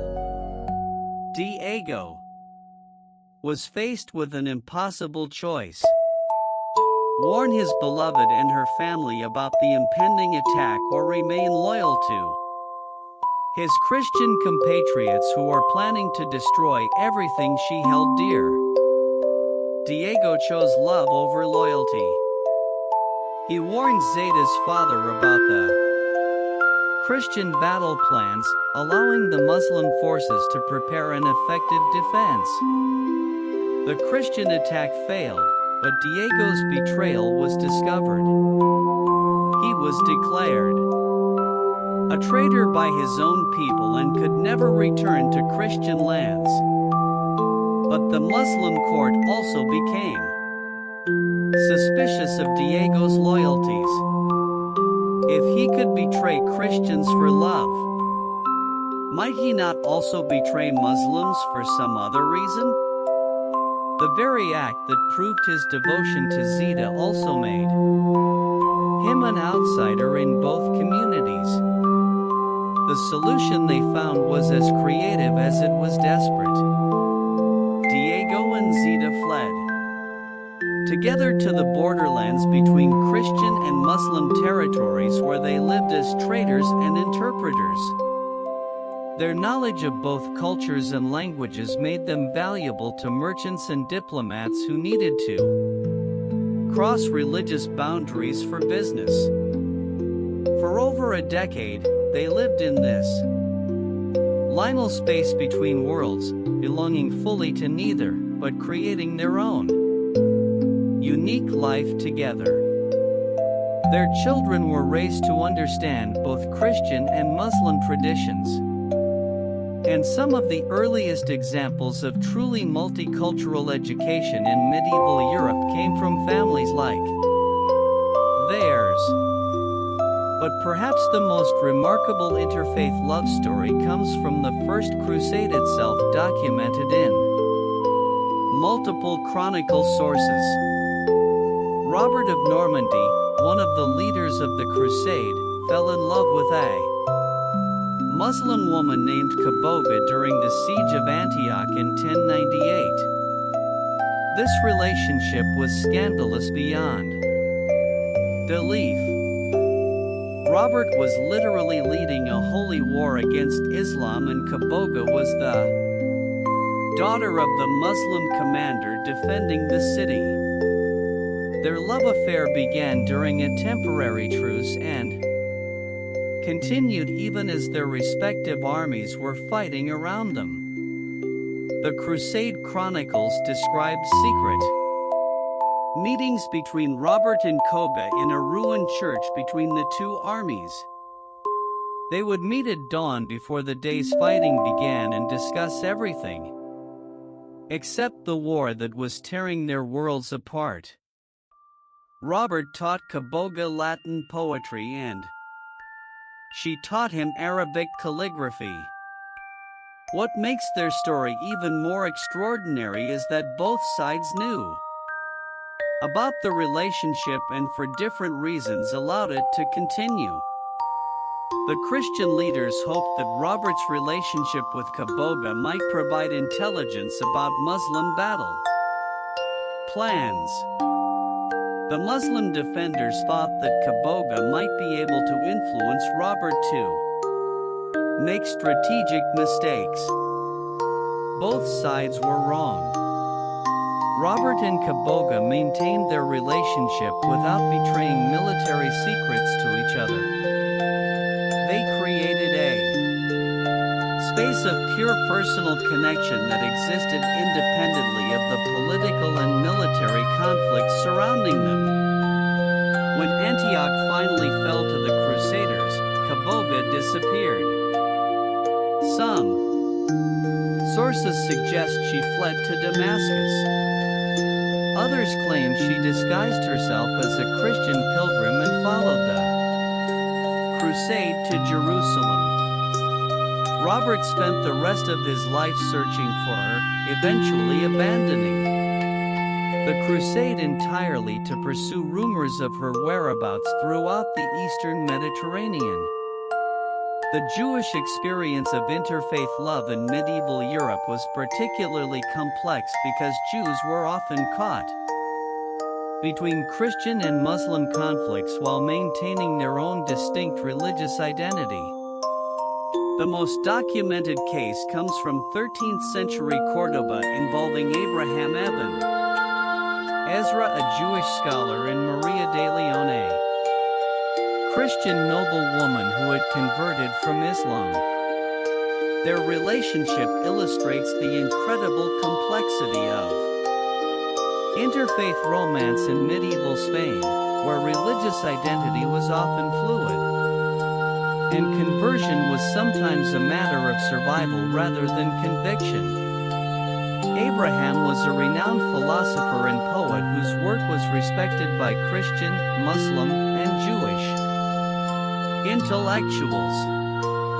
Maria had been born Muslim, converted to Christianity when her family fled political persecution, and was exploring Jewish philosophy when she met Abraham. The intellectual connection evolved into romantic love, but they faced opposition from all three religious communities. Christians viewed Abraham with suspicion because of his Jewish faith. Muslims considered Maria a traitor for her conversion to Christianity.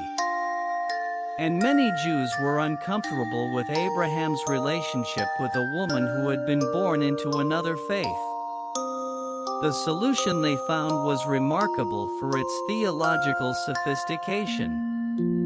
They argued that their love transcended religious boundaries because it was fundamentally spiritual in nature.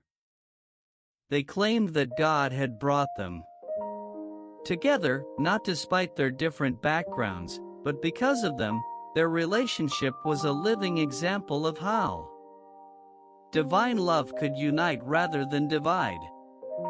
Abraham wrote a treatise, still preserved in medieval manuscripts, arguing that interfaith love could be a form of worship when it led to greater understanding between communities. Maria learned Hebrew and contributed to Jewish philosophical discussions while maintaining her Christian identity. Their relationship lasted until Maria's death in 1240. And Abraham's grief was expressed in some of the most beautiful interfaith love poetry of the medieval period. He wrote verses that incorporated Christian, Muslim, and Jewish imagery, creating a new form of religious expression that honored all three traditions. What's remarkable about all these interfaith love stories is how they forced medieval society to confront the contradictions in their own religious teachings. If love was a gift from God, why should it be constrained by human religious boundaries?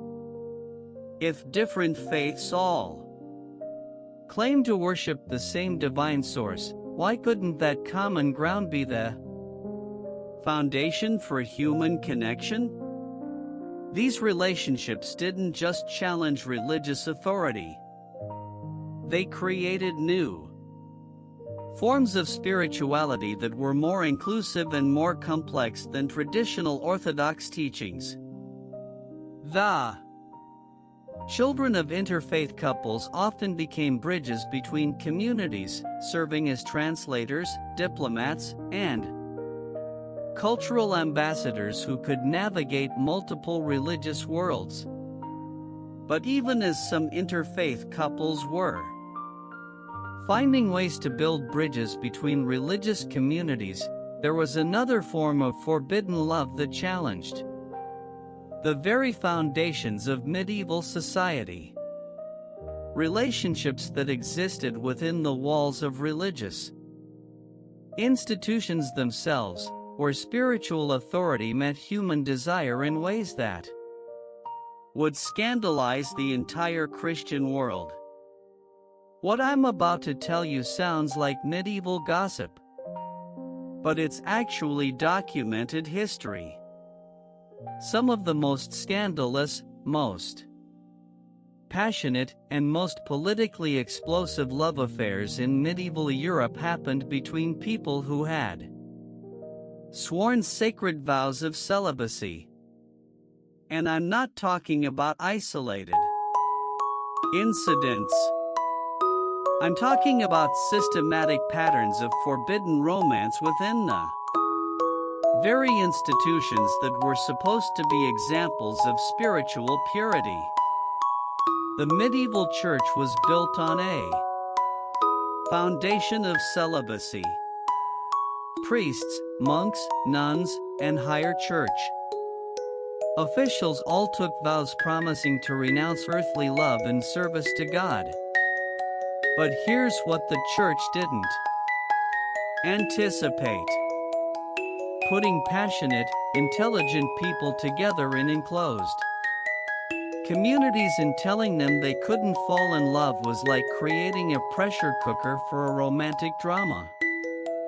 The most explosive example comes from the Abbey of Fontevraud in 12th century France, which was unique because it was a double monastery housing both monks and nuns under the authority of an abbess.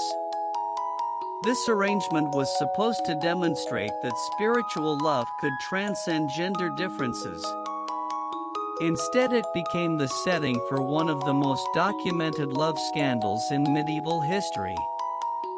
Abbess Petronille de Chamille was one of the most powerful religious women in Europe, ruling over nearly 3,000 monks and nuns across multiple monasteries. She was intelligent, charismatic, and politically connected.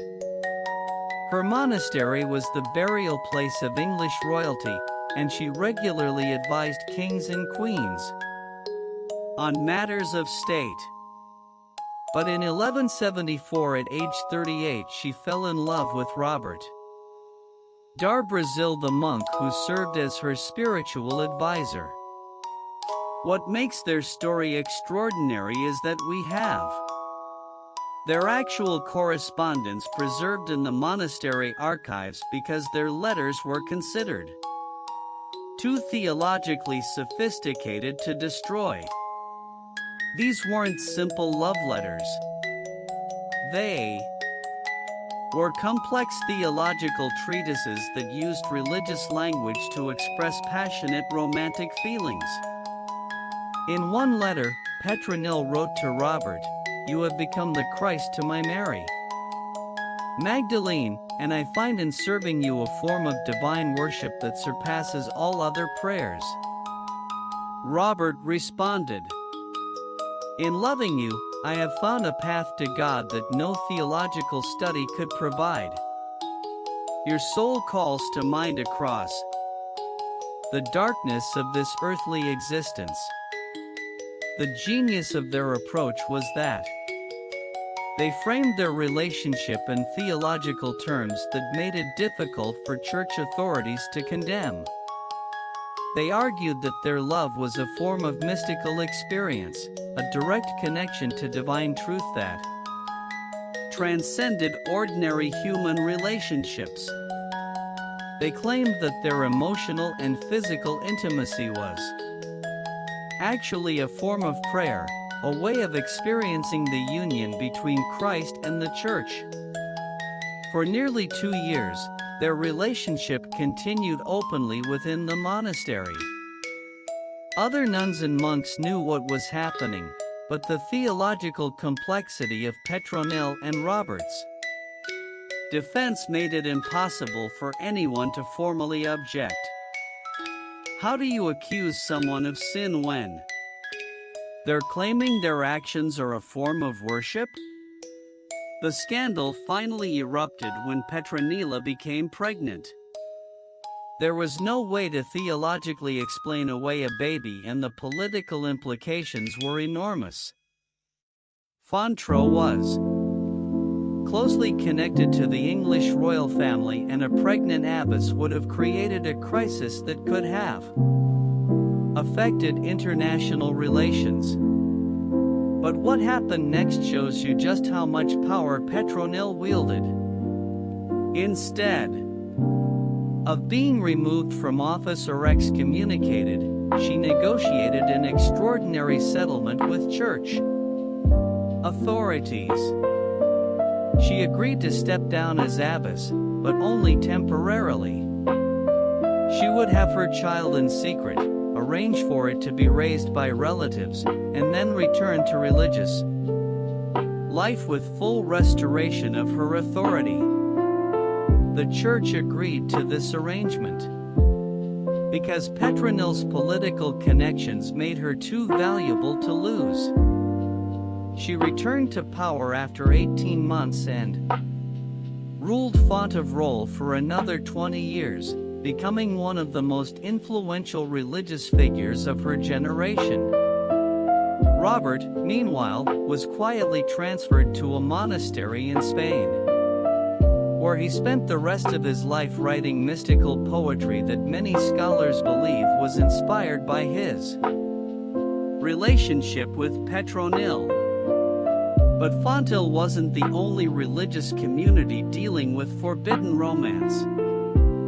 The records from medieval monasteries and convents are filled with evidence of relationships that challenged official church doctrine while somehow managing to survive within religious institutions. At the convent of Saint-Denis in 13th century Paris, the abbess Mahida Poncher maintained a 20-year relationship with her confessor, Father Gume. What made their relationship particularly scandalous was that Marie was from one of the most noble families in France, and Gume was a commoner who had risen through church ranks based on his theological brilliance. Their relationship combined multiple forms of forbidden love. It crossed class boundaries, violated religious vows, and challenged the power structure of the church itself. Marie held ecclesiastical authority over Guoma's abbeys, but he held spiritual authority over her as confessor. Their relationship essentially turned the church's hierarchy upside down. The documentation of their affair comes from the convent's financial records, which show that Marie consistently used monastery funds to support Gum's theological research and to commission artistic works that celebrated their relationship. She funded the creation of illuminated manuscripts that told love stories from classical literature, paid for musical compositions that could be performed during religious services, but contained hidden romantic messages, and even commissioned architectural modifications to the convent that created private spaces where she and Gum could meet. What's remarkable is that Marie's community of nuns not only knew about her relationship, but actively supported it. The convent records show that other nuns helped arrange meetings, carried messages between the lovers, and even lied to church inspectors to protect their abbey's secret. This wasn't just personal loyalty. It was a form of religious rebellion. The nuns at Sandini had created their own interpretation of religious life that valued emotional authenticity over institutional rules. They believed that Marie's happiness made her a better spiritual leader and that her relationship with Gum enriched the entire community's understanding of love and devotion. But perhaps the most politically explosive religious love affair of the medieval period involved Pope Alexander V's excess daughter Lucitia Borra and Cardinal Prombo in the late 15th century. Now technically this is past our medieval time frame, but their relationship was built on patterns of papal corruption and religious scandal that had been developing for centuries. Lucrezia was supposed to be the perfect example of reformed religious womanhood, a pope's daughter who had repented of her family's sins and devoted herself to spiritual life. Pro was one of the most respected theologians in Europe, a cardinal who was considered a possible future pope. Their affair wasn't just a violation of the religious vows. It was a symbol of everything that was wrong with the medieval church. But their love letters, which survived because they were too beautifully written to destroy, reveal a relationship of extraordinary intellectual and emotional depth. Pro wrote to Lucitia, "In loving you, I have found both heaven and hell. Heaven, in the perfection of your soul. Hell in the knowledge that our love can never be sanctified by the very institution we serve." Lucitia responded, "We are living proof that the human heart recognizes no authority higher than love itself. If God is love, as the Church teaches, then our love cannot be sin. It can only be a form of prayer that the world is not yet ready to understand."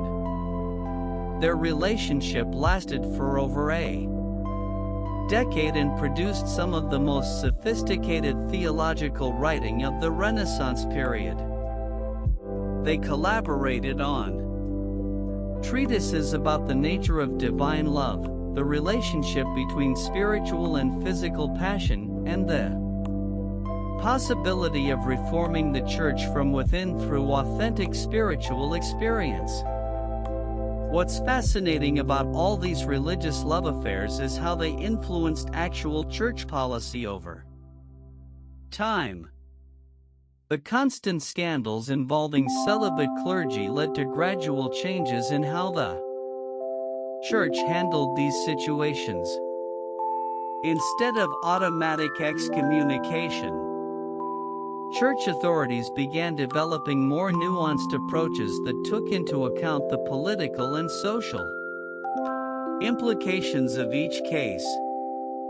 Some monasteries began allowing married couples to join religious communities together as long as they maintained celibacy within the monastery walls. Some convents created positions for spiritual advisors who could provide emotional support to nuns without the formal authority that made relationships with confessors so complicated. The church also began emphasizing different forms of religious devotion that provided outlets for romantic feelings. The cult of courtly love found expression in religious contexts, with monks and nuns writing passionate poetry addressed to Christ or the Virgin Mary that used explicitly romantic language. These institutional changes didn't happen overnight, and they certainly didn't eliminate forbidden romance within religious communities, but they do show how human love consistently challenged and ultimately changed even the most rigid religious institutions of the medieval world. And that brings us to a form of forbidden love that was perhaps even more dangerous than religious scandal. Political marriages that became passionate affairs, threatening to destroy kingdoms and reshape the map of Europe. Because when royal hearts fell in love with the wrong people, the consequences could literally start wars. Nothing terrified medieval kings more than love. Not war, not plague, not economic collapse, love. Because when royalty fell in love with the wrong person, it didn't just threaten personal happiness. It threatened bloodlines, succession laws, international treaties, and the entire political structure of Europe. And yet, some of the most passionate, most documented, and most historically consequential love affairs in medieval history happened within royal families who had everything to lose. The most explosive example comes from 12th century France, where King Philip Augustus fell so completely in love with his third wife, Agnes of Mayenia, that he was willing to risk excommunication, civil war, and the collapse of the French monarchy just to be with her. What makes this story extraordinary is that Philip was already married twice, and both previous marriages had been purely political arrangements that he had entered into without complaint. But when Philip met Agnes at her father's court in Bavaria in 1196, something unprecedented happened. Here was a king who had spent his entire life making calculated political decisions, suddenly acting like a lovesick teenager. Contemporary chroniclers described Philip as being struck by love as if by lightning, and his behavior became so erratic that his own advisors began questioning his mental state. The problem was that Philip's second wife, Ingeborg of Denmark, was still very much alive and refusing to accept their annulment. Philip had tried to divorce her immediately after their wedding because he found her physically repulsive. Medieval chroniclers delicately describe him as being unable to perform his husbandly duties due to her appearance. But Ingeborg, supported by her brother, the King of Denmark, and backed by the Pope, insisted that their marriage was valid in the eyes of God. So, Philip did something that was both scandalous and legally impossible. He married Agnes. Anyway, creating a situation where he had 2 living wives and was technically committing bigamy in defiance of both church and civil law. The Pope responded by placing all of France under interdict, meaning that no religious services could be performed anywhere in the kingdom. No masses, no marriages, no baptisms, no funerals. The entire population of France was essentially cut off from salvation because their king couldn't control his romantic impulses. But here's what makes Philip's story even more remarkable. He didn't care. For 7 years, he kept France under papal interdict rather than give up Agnes. He was willing to let his entire kingdom suffer spiritual punishment, because his love for Agnes was stronger than his duty as king. Medieval chroniclers described this as the first time in European history that a monarch chose personal happiness over political necessity. The French court during this period was like a real-life medieval soap opera. Philip and Agnes lived openly as husband and wife, had children together, and held elaborate court ceremonies that pretended their marriage was legitimate. Meanwhile, Ingeborg lived in forced seclusion at a French castle, essentially a prisoner in her own kingdom, writing letters to her brother and the Pope, begging for rescue.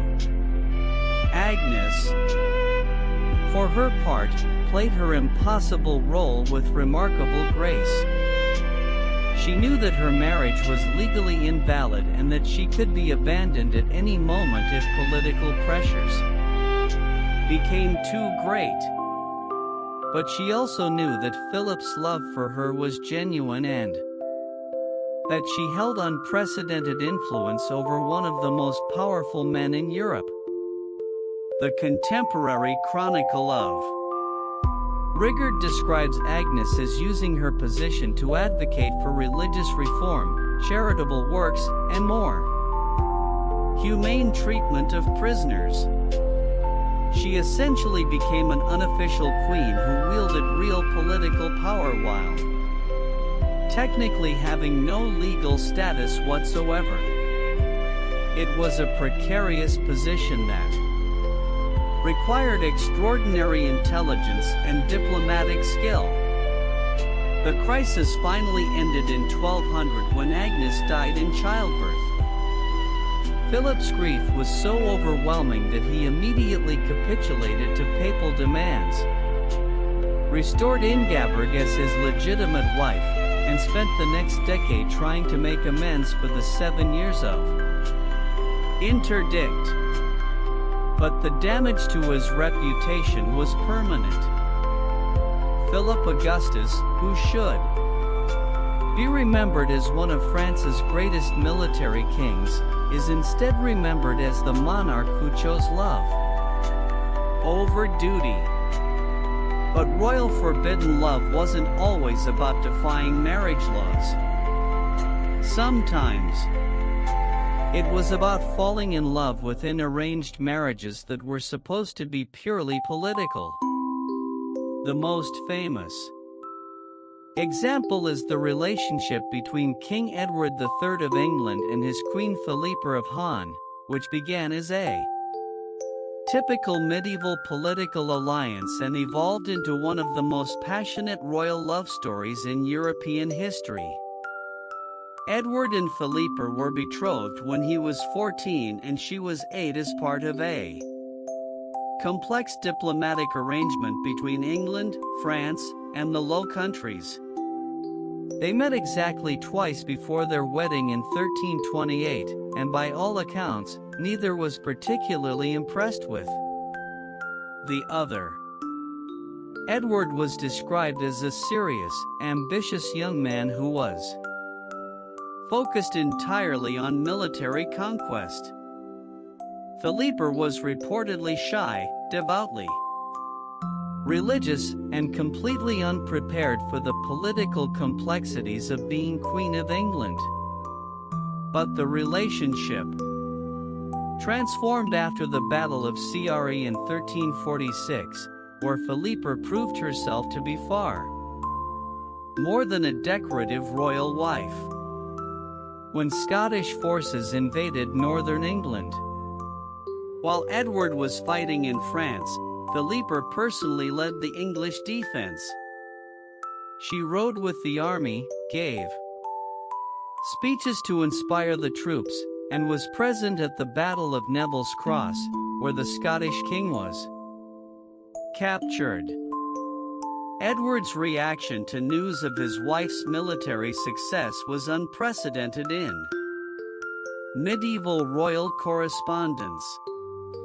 Instead of being concerned about her safety or angry about her assumption of military authority, he wrote to her, "My beloved queen has proven herself more worthy of a crown than I am. In loving you, I have found not just a wife, but a true partner in the greatest adventures of our reign." Their love letters from this period, preserved in the royal archives, reveal a relationship that combined political partnership with genuine romantic passion. They wrote to each other about military strategy, diplomatic negotiations, and the challenges of ruling. But they also shared intimate details about their fears, hopes, and deep emotional connection. What made their relationship revolutionary was that it proved political marriages could become genuine love matches when both partners were willing to see each other as equals. Edward and Philippa ruled England together for nearly 40 years, and their partnership became a model for other royal couples throughout Europe. But perhaps the most tragic example of royal forbidden love comes from the court of Castile, where King Pedro the Cruel fell in love with Maria de Padilla while he was already married to Blanche of Bourbon. This wasn't a case of political marriage versus personal choice. This was a love triangle that literally tore Spain apart and led to one of the bloodiest civil wars in medieval history. Pedro married Blanche in 1353 as part of a French alliance, but he abandoned her immediately after the wedding to return to Maria, whom he had been secretly seeing for over a year. What makes this situation particularly explosive is that Pedro publicly declared that his marriage to Blanche was invalid because he had secretly married Maria first, creating a succession crisis that would haunt Spain for generations.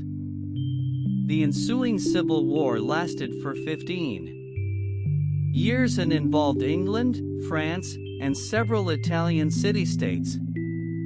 Brother fought against brother.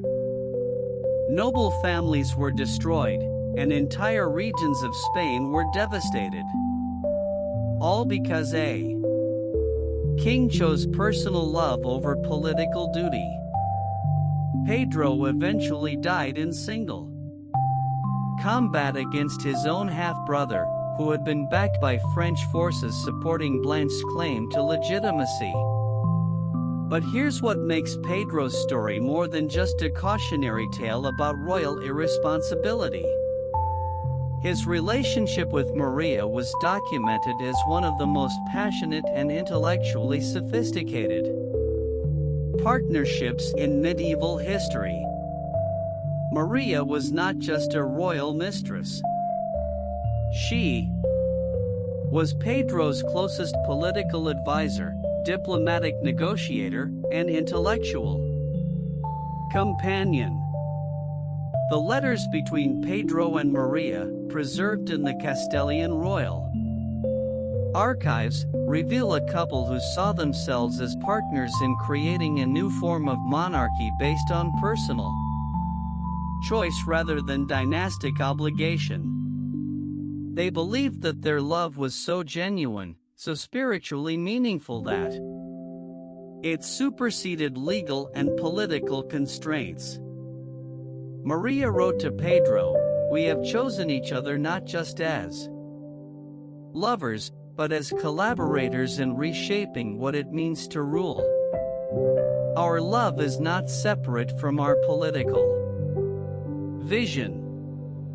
It is the foundation of it." Pedro responded, "In loving you, I have found the courage to challenge everything that kings before me have accepted without question."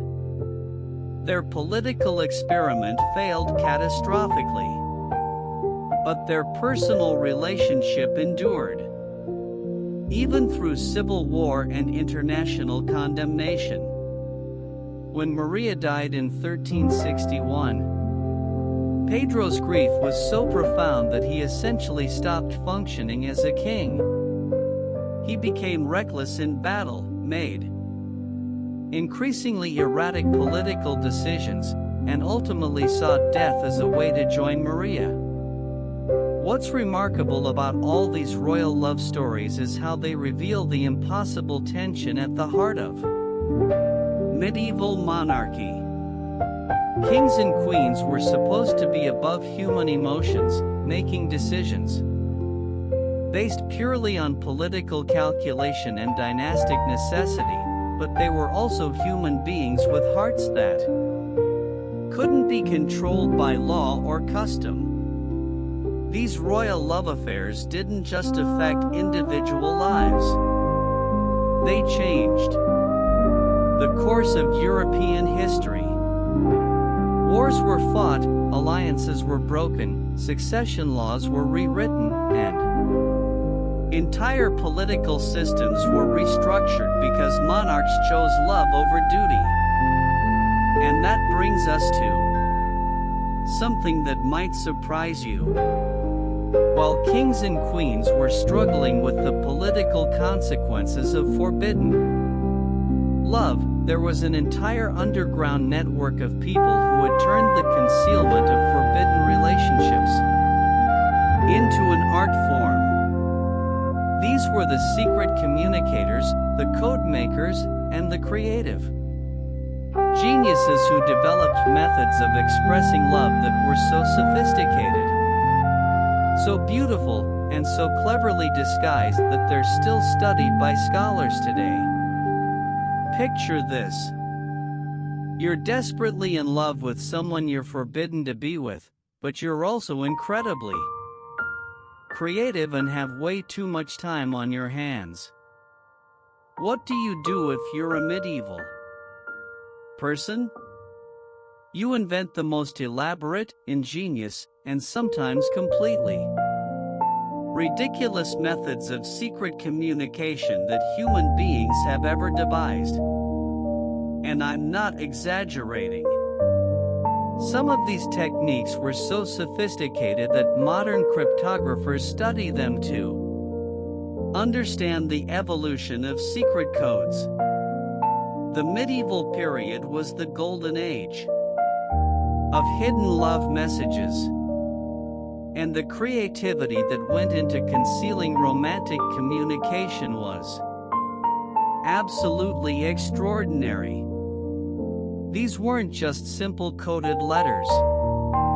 They were complex systems that could hide entire love affairs in plain sight, using everything from flower arrangements to musical compositions to architectural designs.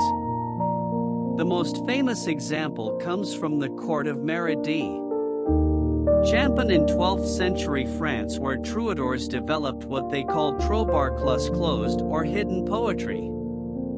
These were love songs that sounded like conventional courtly entertainment but contained layers of secret meaning that only the intended recipient could understand.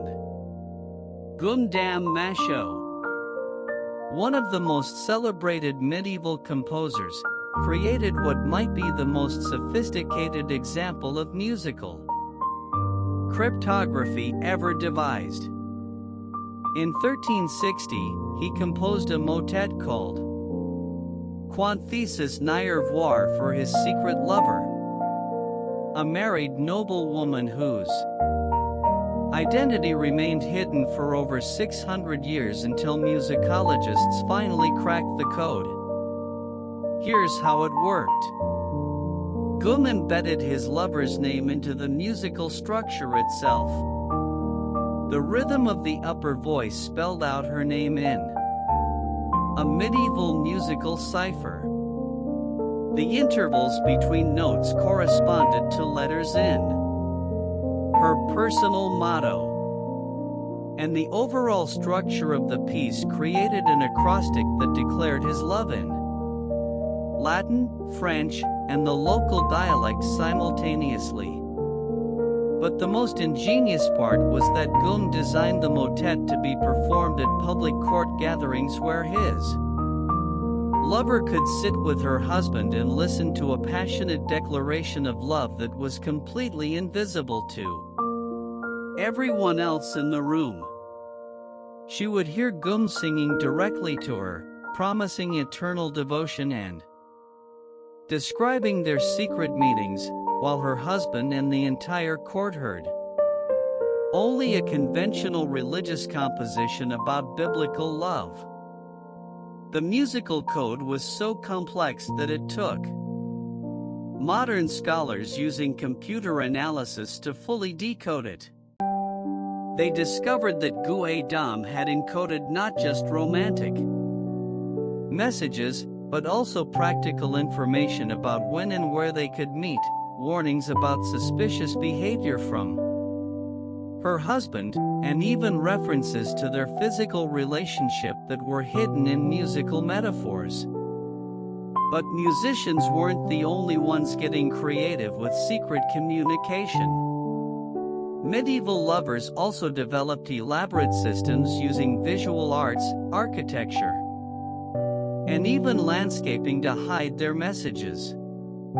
The most extraordinary example comes from the Chateau d'Inson outside Paris, where in the 1380s, a noblewoman named Isabelle de Bavaria created what was essentially a medieval love letter written in stone and garden design. Isabelle was married to King Charles V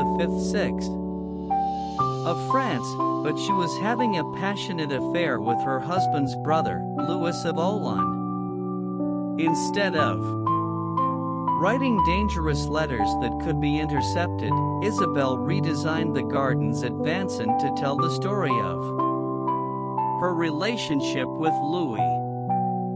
She commissioned a series of topiary sculptures that, when viewed from Louis's apartment window, created a narrative sequence describing their first meeting, their growing attraction, and their hopes for the future. The garden design was so subtle that it looked like conventional medieval landscaping to casual observers.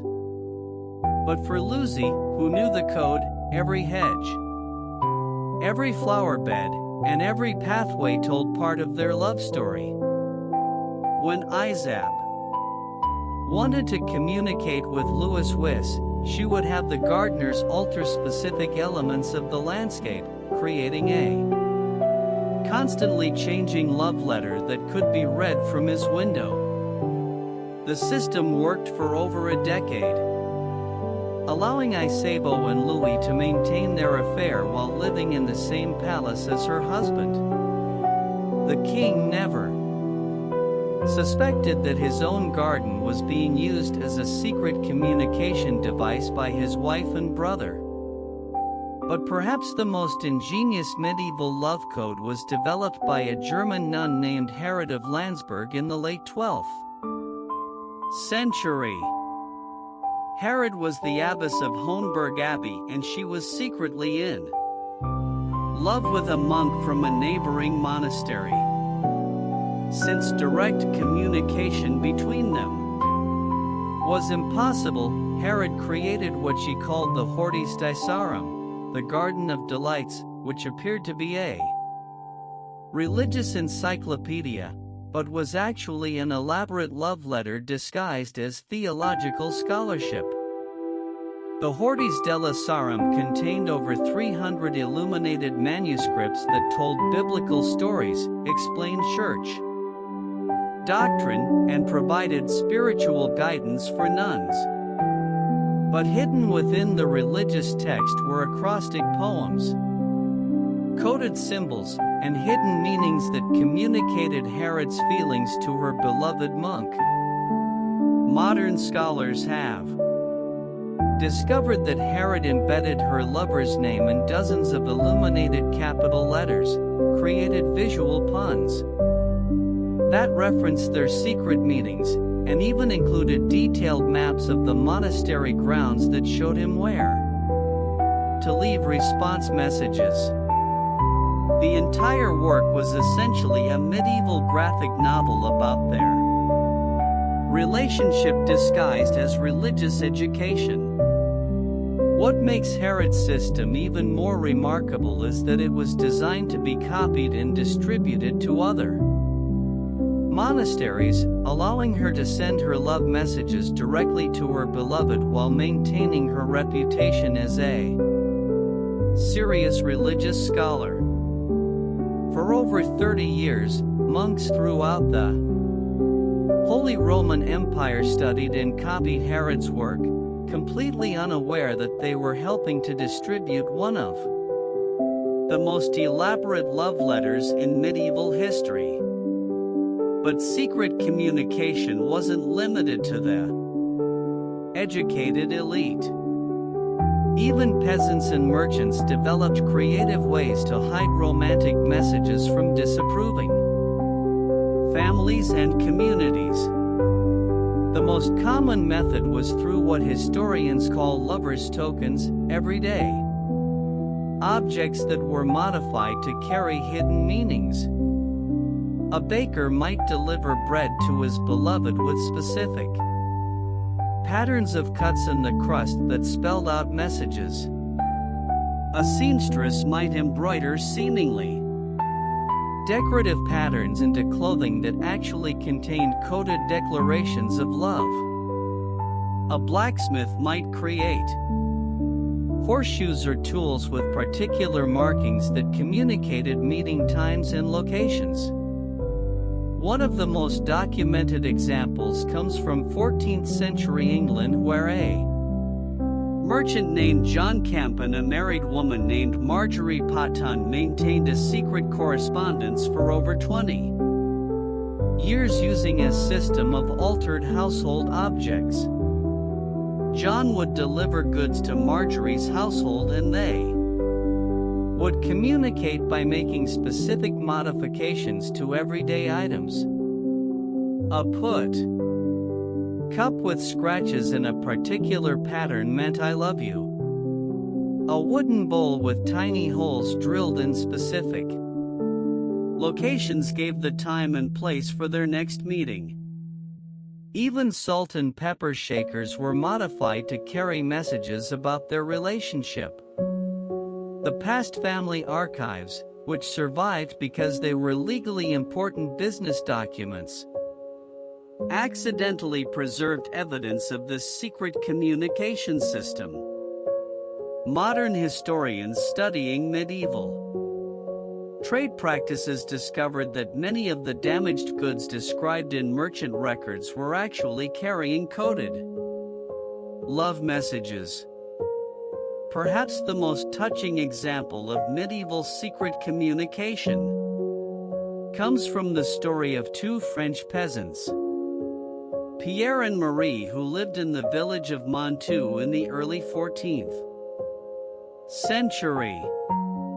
Pierre was married to another woman and Marie was being pressured by her family to marry a local landowner she despised.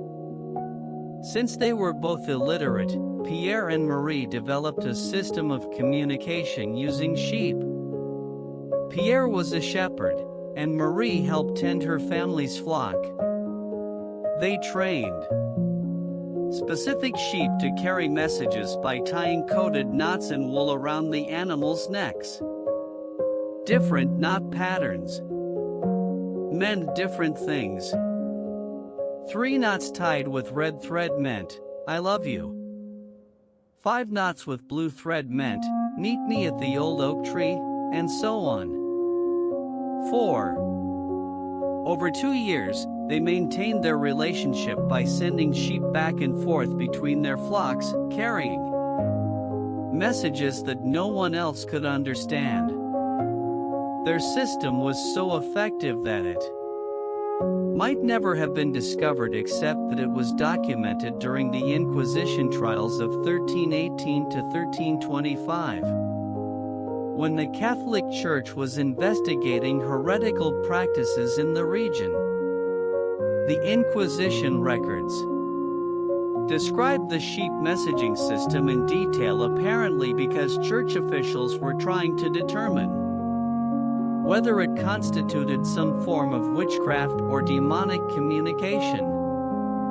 What's remarkable about all these medieval communication systems is how they reveal the incredible creativity and intelligence that people brought to the problem of forbidden love.